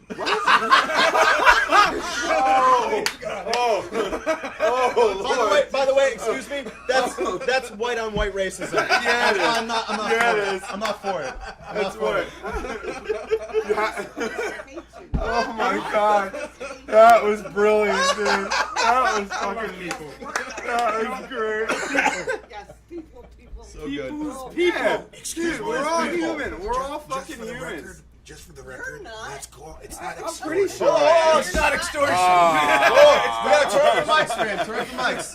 Just for the record, it's not extortion. It's called networking. I'm making. Hey, I'm sorry. Excuse me. Wait 1 second. Hey, I'm making business partners over here. You know what I mean? I got an empire to think about. You know. What you got? This is how we do it. This is how we do it. Woo! Well, I don't think you're gonna have time for all this. No, go ahead. What you got? Magazines. We tons. stop. Let's when see we, it, let's we see stop it. when we want to stop. We don't give two fucks. Slovenia. Oh, hell Gotta yeah. be kids, Slovenia. Look at how they're crazy. Dave, can we get this camera on right here, man? Yeah, we gotta focus. All right, ladies and gentlemen, TM has bought us from his travels around the world all kinds. Is it all coming in kinds clear? of magazines. It's awesome. That is Slovenia. so cool. What else we got? Slovenia? And this is Slovenia right here.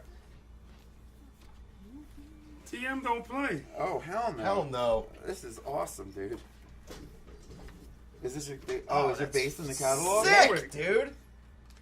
TM ain't playing. What else we got? Pass me something new. Pass me something different. Pass it to me. Are you on the ball? Ask me something. You find one of Ask me those something. jacket or whatever. What is it? It's in her earring. Oh. Oh no, I got it. But there's Where- tons. give I me got something. base magazines. Give me something. Give me Oh, something. no. What you want to cover? Papers. All right, here we go. Here we go. TM don't play. Up. Advertisement. Warwick right there. TM right here. Anybody watching? This is how we do. This is how we do. TM Stevens, baby. Up. That's sick. Up. Look at this badass right there. Hell yeah. That one's awesome. Your dreadlocks look cool here. Yeah, they Love do. locks. Your love locks look cool here. Your love locks look cool. This is Check great. that out. This is Oh, awesome. nice. There she is. Oh, we're about to see this. We're about to see this Zulu real warrior soon. right there, man. Real soon. Tell you what, Ryan. It's all let me ask you Warwick. something. Let me ask you something. How What's about up? all the jingles? How about we cut to the next bit, You know I do jingles which is too. Jacopo. Yeah. Me We too. come back and we hear this guy Let's jam work for a together. little All right, bit. see, I think Yeah, that. sounds like So That's we're good. gonna. Man, Yeah, we're about to cut to. We have an Italian Yeah, let's- ambassador. To set the context here, It's to not set the bad. context, It's not bad. ladies and gentlemen, we spend a lot of time here, and now we are all, Americans, and we do like America to an extent, but we spend a lot of time here talking shit about our own country, Sure. and we just figured We need someone else to talk shit about us. we needed somebody else to come in and give their Japan. opinion. So Japan, baby. we're working on networking across the globe, but what we're gonna do is started we're gonna in get as many, and we're gonna start in Italy. Right. This is And Jacopo, Thank you, sir. Jacopo Pesiri. Jacopo Pesiri. We're has about some to show very- the first 10 minutes of an interview we did Yeah. with this guy. He is our official Yeah, that's- Italian Badassador. He's the got liaison. pictures Yes, of sir. that. And when we come back, Mr. TM Stevens is going to be plugged in. And And we're going to jamming. hear some shit. Let's jam. Why not? It's a party tonight with everybody. Yo, glasses up for everybody. Bottles up, whatever you got. I got a bottle. Let's do this. We're having a blast tonight, and we're This gonna is hear fantastic. Mr. TM fucking jam. It's gonna be awesome. So let's hear from our Italian badassador, Jacopo Pesiri, and then we're gonna come back, baby. We're gonna come back with TM Stevens. Let's do this shit, Eric. Yo ho ho ho. Ho ho ho, and a bottle Yellow. of rum. Hello. Hello there. This is way smoother than our conversations with people in the United States. Yes, Yeah, welcome to already. America. Oh, welcome to Italy. Yes. And this is can you actually see me? Oh, Yes. I did see it. This Yo is the ho. beer. Glasses up, huh? Let's Yes, get up to sir. This guy there. This There is you the go. beer that I choose to open with you guys, whoever you are. Well- I don't care, really. Hi, I'm Sarah. Cheers. Cheers. Cheers. My Ski- pioneer. Yes. Clinkies. My name is Rick. Nice to meet you. My name is Jacob. Nice to meet you two guys. Hi, Rose. Rose. Sarah. I'm sorry. Don't call me Rose. I will never do it again. Oh, and I am Andrew. It's a pleasure to How meet you, you, sir. Andrew? I am Ciao, Chris Andrew. How you doing, guys? We are, Very good. as you can see, we're doing quite well. Yes. So, Yeah, you look like you're comfortable and Yes. yeah. And Everybody's that. having a good time. Nobody has a government, as I read. yeah. So We're above. who cares? That doesn't mean they're not watching, man. They're always watching. Yeah, I know. Just they can't do shit about anything they see right now. Yeah. They can watch my butt actually. It's pretty nice, hairy and dark and like Supple. everybody's ass.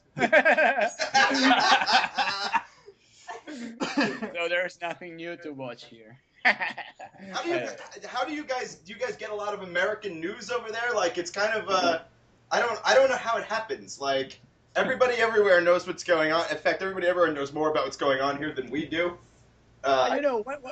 When you start bombing all the world, suddenly all the world wants to know what the fuck is wrong with you, and so it happens that they connect to Google News and they like, oh, nice, it's actually happening something in there. And, Yeah. Someone unfortunately does a Google search of Sarah Bachman and is that a representative of fucking America, and everybody here is just like, no. Yeah.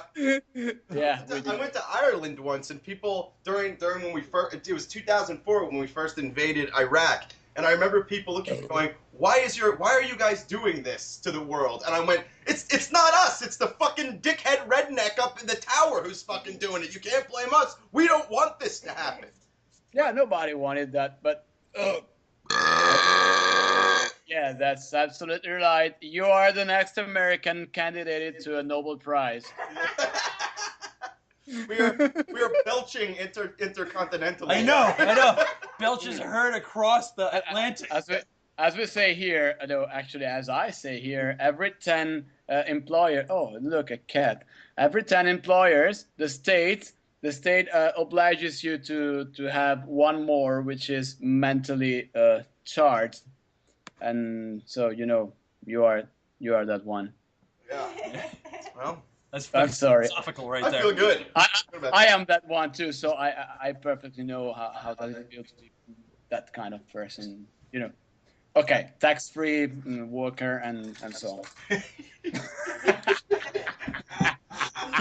What time is it where you are? Huh? What time is it where you are? I actually have no watch. It's 1:20 a.m. And you're just getting in from the bar? Oh yes, I actually got home from my pub, which is a pretty nice place. I hope you will see it once again in your once in your life. It is called Gasoline Road Bar, a pretty badass name for bitches like me. And Dude, hey, hopefully we can bring Awesome Talk to Italy and broadcast right from your place. One of these days. yeah, I actually have some friend. I'm sorry. I have some friends who asked me to say hello to every one of you because they said, "Oh, what the fuck? What is wrong with the world if the Italian guy there asking to be with them is you? Why on earth somebody would be chatting like you or speaking with you? What the fuck is wrong?" And then they started drinking tequilas. Which I think, in my opinion, it's a good answer to that question.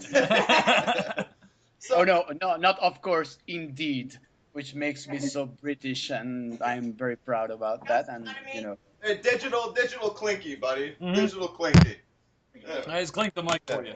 Where's the microphone? Is here. There you go.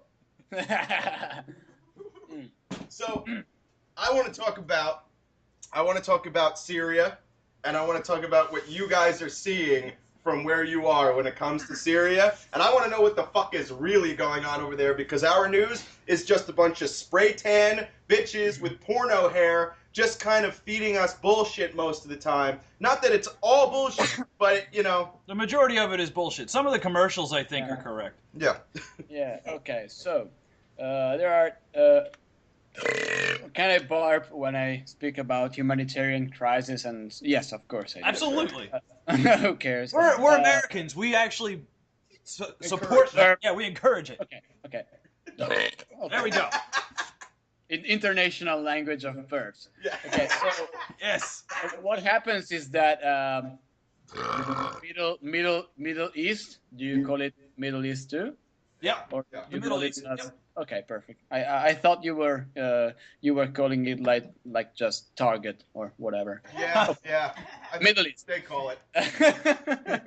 Yeah. So it happens that since some years, Middle East is pretty fucked up. I mean, since after Jesus Christ walked around the earth, and so there's this place in which all the surrounding countries are sending their soldier of fortunes, and they are trying to overthrow the government and so on. And then it happens that the United States suddenly, at a certain point, discover about the Syrian country, and they want to bomb it, even if there is a regular government there and so on. The main thing is that I have some Syrian friends who seem to don't know what is going on there. I mean, there are all those rebels that we see. We don't know if they're coming from Lebanon, from whatever, wherever it may be. So we are calling them anti-government forces. Okay. Which means absolutely nothing, because I am an anti-government force, but I am not having any gun or whatever. I'm not threatening anybody. You're So not very forceful of an anti-government. no, I am not. I'm just a random dickhead you found in Italy, and you know what the main problem about concerning Syria for us is. We don't really care about what happens in their political life, because their life is their concern. You understand me? Yes, I do care about what happens in United States, in Iran, and whatever else. But all these people that are going, that are already having some troubles, they're basically coming here. And I don't know if you know anything about how they do this exodus, or however we want to call it, but they happen to cross the sea on those small boats filled with hundreds of people and pregnant women and children and whatever, and they cross the Mediterranean Sea, and they land in Sicily, and many of these people die during this exodus. And so in my opinion, we care too much about the edge of the pyramid, and we just don't give a fuck about the base of it. And so it happens that we care about who is ruling a country, and we don't care about what happens to their people, Right. Like we in Italy happens to have some island in the south, and those islands are, of course, the first, like Mexico. Trying to figure out what is. Sorry, just do it the best you can. Do whatever you got. Yeah, let me get this right. We back on? Yep. You're back on. Yo, listen up, yo. Right now, we have got the legendary TM Stevens. He's about to jam with Ryan. Ryan's doing what he can with a guitar that's out of tune Completely. and an amp that's all fucked up. But And an extra string. let's just jam. Let's just jam. Just jam, fuck it. We're gonna take a couple of minutes, and then we're gonna do final word, and then we're gonna cut into the last video. So let's just fucking let's just do it. I'll just start with your beat. What do you want with the beat? Of course. Please. Yes, ma'am.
Keep fucking that funk believe alive. that just happened. Oh, yeah, that was fantastic. Oh, hell yeah. Keep the beat for it. That was awesome. That was awesome. Oh my god. This is how we do it, baby. I should have just used the fucking acoustic, man. What is that? They said if the Don's gonna sing, I will cry. That's good. Oh, you got Malibu. We had it now. Should we have she drank it all. I'm sorry. Yeah. No, That happened. Don't be sorry. Yeah, everyone's here. TM Stevens on the Don sing It's a Wonderful Life. Oh my It's a god. wonderful night. Yeah, man. I had a blast here. Oh, we got a blast with you here, man. You Yeah, gotta man, come this back is sometime. the best. Well, man. everybody who's watching this is TM Stevens. And Rick. Johnny Carter. Stonz. Ryan. And. Sarah. And. Cousin Dave. Cousin Dave. Cousin Dave. You are watching Awesome Talk. Thank Don't you. turn that dial, Fuck no. Woo! and we'll take you the mile. Don't turn the dial. Don't turn that dial, because you're watching Awesome Talk. Awesome Talk. Woo! I know what I'm doing. Yeah, you do. What's up? Yeah, you do. Huh?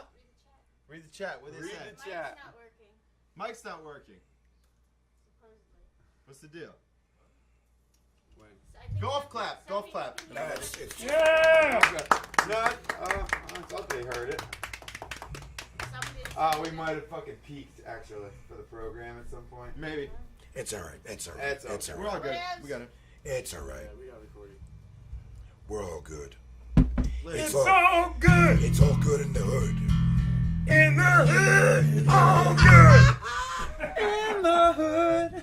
He said, nah, I think it's their feed. Yeah, it is their feed.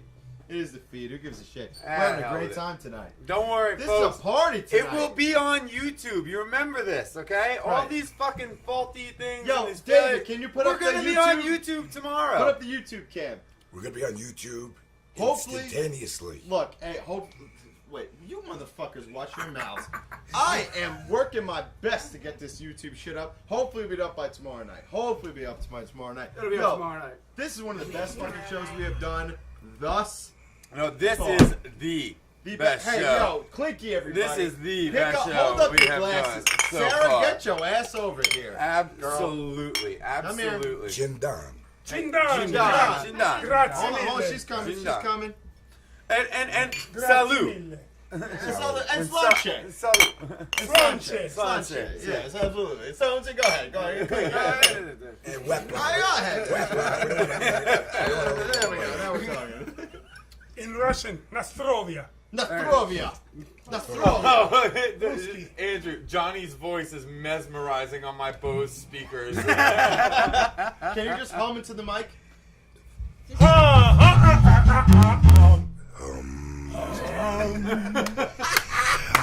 I just want to say thank you to all those awesome talkers out there. Thank you for listening. We love each and every one of you.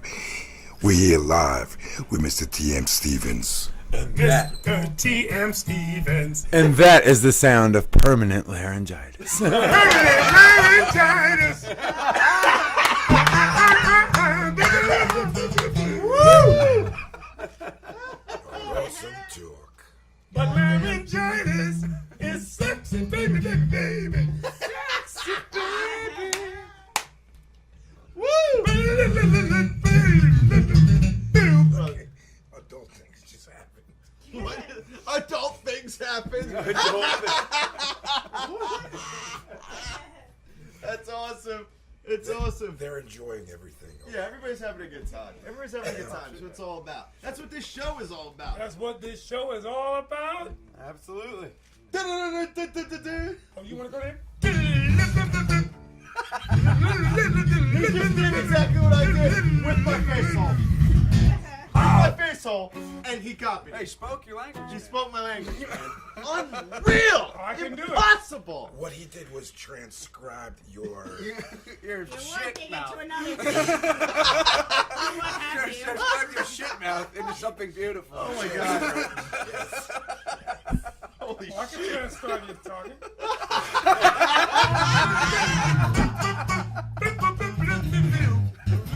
About to quit. Let's see.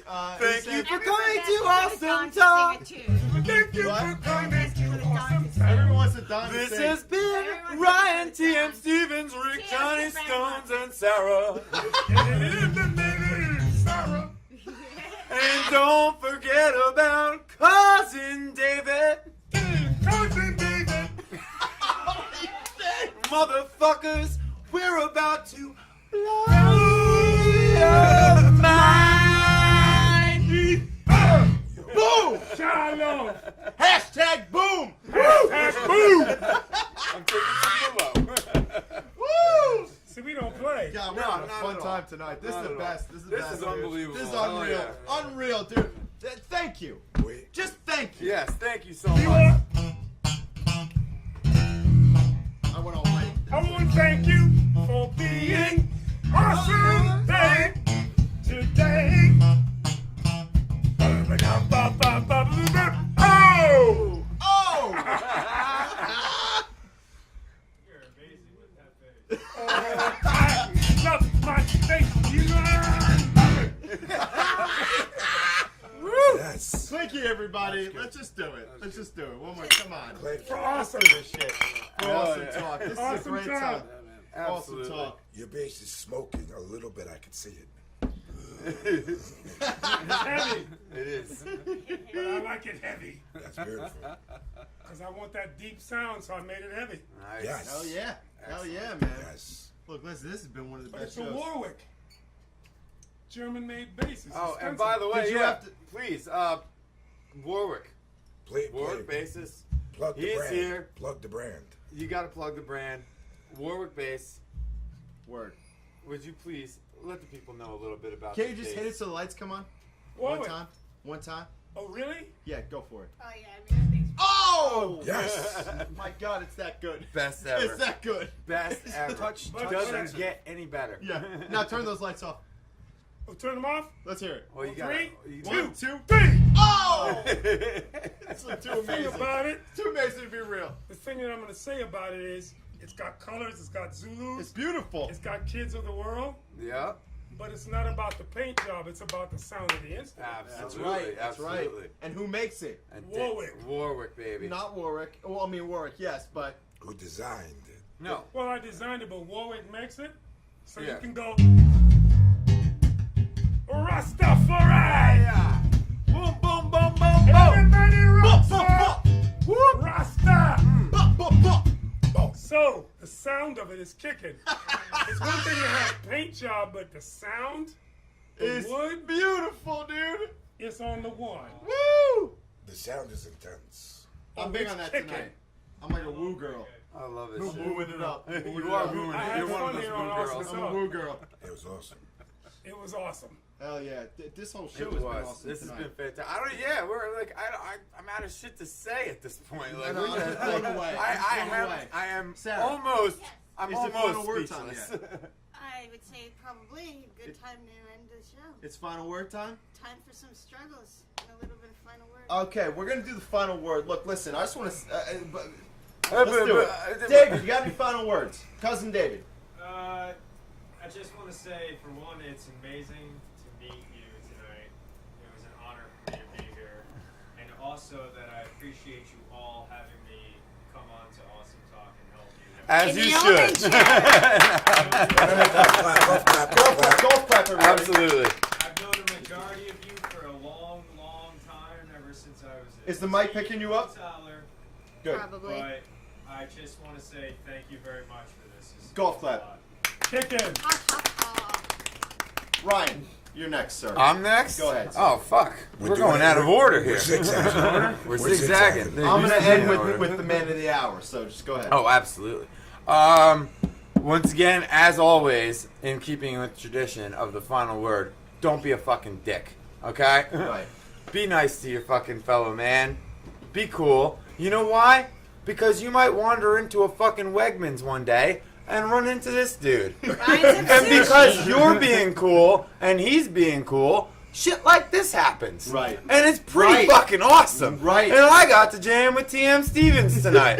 So I don't really think I need to say too much more. Have an awesome fucking night. Have an and for all my Breaking Bad people, have an A1 day. And I'll pass it on. Sarah?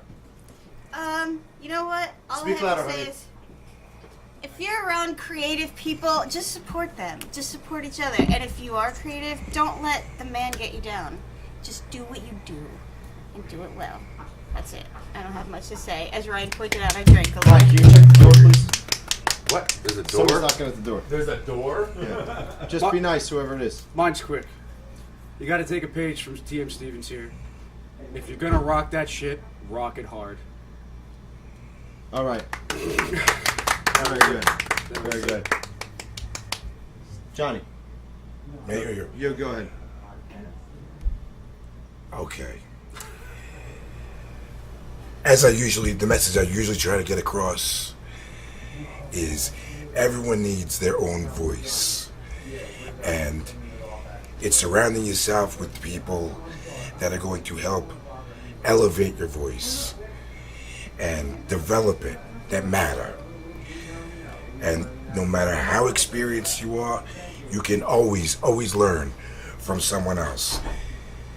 Even though I showed up here late, like an asshole, like usual, I learned a lot just by being here today. Absolutely. As I have learned from you guys, your band, I've learned from you and your website and your mannerisms, personality. I've learned from Stonz. I've even learned. Nobody learns anything. I've learned from Carta. And today, I have the privilege and the honor of learning from Mr. TM Stevens. Arigato gozaimasu. Yoroshiku onegaishimasu. Yes. Mille grazie, buona Turn fortuna. that amp off. Salute. Salute, my paisan. I give it. My turn. We're cutting the power tonight because of neighbors and everything. No, it's she understood. She was very She was cool? It's A perfect neighbor timing. came. Neighbor across the hall? She is no. She's 3 doors down. Okay. She's recovering from a major back surgery. Oh, okay, I understand. And so we're louder than we normally are, which is fine. Sure. Nobody cares. But And she was nice. No, I mean, she looked a little agitated, but I just, did the old Okay. See, that's the one thing. That's the white boy power right there. Blue eyes. You got the blue eyes, and you just smile and nod. I don't know if he just said. He almost said white power. No. I went out of my way not to say white power, you son of a bitch. Anyway, but that's like the white boy gift right there. If you got blue eyes, you just nod your head and say, "I'm so sorry. I am so sorry. I'm so sorry." Yes. And she went away, so we're okay. Was she okay? Yeah, but she's fine. But I have a feeling She that- said normally This I is don't really going I off don't topic complain. here. You know what I mean? But that's Hey, like look, hey, bass rumbles through the floor. yeah. You know what I'm saying? She was TM, feeling. did TM She give a was final word? feeling. It rumbled the through my funk. floor. Yeah, we're straying a bit Listen, here. hey, I don't This think. isn't the I'm not too conversation. sure if beautiful eyes would have anything to do with it. Because if I went up to it and said, "I'm sorry, ma'am," But your eyes are kind of creepy. Is it my turn yet? On that note, Did I'm he give a teasing. final word? Well, TM's going last tonight. All right. Yeah, he's the last man. Which is not something we normally do, but this guy just made one Oh, of the best shows we ever had. Gotta close absolutely. us He out. Look, listen, He gets hey, no final word. Look, I get accused of having a long final word, but everybody has a long final word, so fuck it. It's already long. I just fuck it. look. Listen, I want to thank Jesus Christ. I want to thank Sean Clark and the Sean Clark Sean Army. Clark. I want to thank Nevermore Designs. Yes. I want to thank Jacob. for making these. I want to thank Jacob, our Jacob. I'm sorry. Jacopo. Jacopo, our Badassador, reporting from Italy live. He's going to be here on the 22nd. I want to thank my neighbors for being cool. I want to thank everybody here tonight, and damn, I want to thank my mom for being here. I want to thank David, my cousin David, for being here tonight. All you motherfuckers for being here We tonight. want to thank Sarah's mom for the sausage and peppers. Oh the God! sausage and How could peppers. we forget Mrs. Offiero? Offiero. Mrs. Offiero, thank you so much. Sausage and peppers and So good. bread rolls, absolutely. So good. But I want to thank the chat room. I want to thank Usith, Prenitel, Heartbroken, and all the people in the chat You room. mean prenatal? I always call him Prenitel. I know. For being here tonight. TM Stevens, dude, you did not have to come. Oh, did you see that? Oh, wait, did you see Andrew? My final word, regret. Yeah, you're goddamn right, you skinny son of a bitch. Fuck you, Andrew. The night we get a world-renowned bass player in the house, you decide not to show up. But listen, look, hey, TM Stevens, you did not have to come to this show tonight. Not at all. I just want to thank you for being here tonight. Yeah, we really appreciate it. I think everybody, on behalf of everybody who's a part of this show, you are a legend, a genius, and you did not have to do this tonight, but you walked in, you stayed the whole night, and he brought wine. More importantly, you had a he good is time. a genuine human being. And you are a genuine human being. Yeah. And we look, the world sees very little of that in people, you know. Yeah. And I think that we're all guilty of it. I'm guilty of it. Everybody. Real recognize real. But you know, I think it's a good thing to be that way. And I know that you're going to have the final word, so I'm going to say what I always say, which is thanks for drinking with us, and that's everybody who's watching. And I would like to also say real quick, follow us on Facebook.com/AwesomeTalkTV, Twitter.com/AwesomeTalkTV, Instagram.com/AwesomeTalkTV, and YouTube.com/HomeBarProductions. And of course, we can't forget about Justin TV. Justin.tv/AwesomeTalkTV. And I would like to pass the very final word off to the legendary TM Stevens before we close out with the Struggles, the Clown Saga, which is part 1 tonight. Please, if you will. Bring us out. Final word, sir. Well, it was my pleasure to be here, and yes, I had to be here. Because awesome is awesome. Because there's a time to drink wine, but today it's time to play. And I had a pleasure coming here talking to you about music. Because most people don't know what we go through. Sure. And everything, so it was my pleasure to be here. And everything will come, because it's awesome. Absolutely. Cha! Rastafari! You're watching Awesome TV, and it's my pleasure to be here. And no, I don't think I'm a legend. I'm a human being just like you. And we're all talented in different ways. In Italiano, grazie mille, buona fortuna. Japanese, arigato gozaimasu. Dziękuję in Polish. And I love you all. And stay tuned to Awesome TV, because it's for me. Peace. We're out. Absolutely. Oh, man. Fantastic. Fantastic. Thank you. See how I rhymed everything?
I got news for you. It's already here.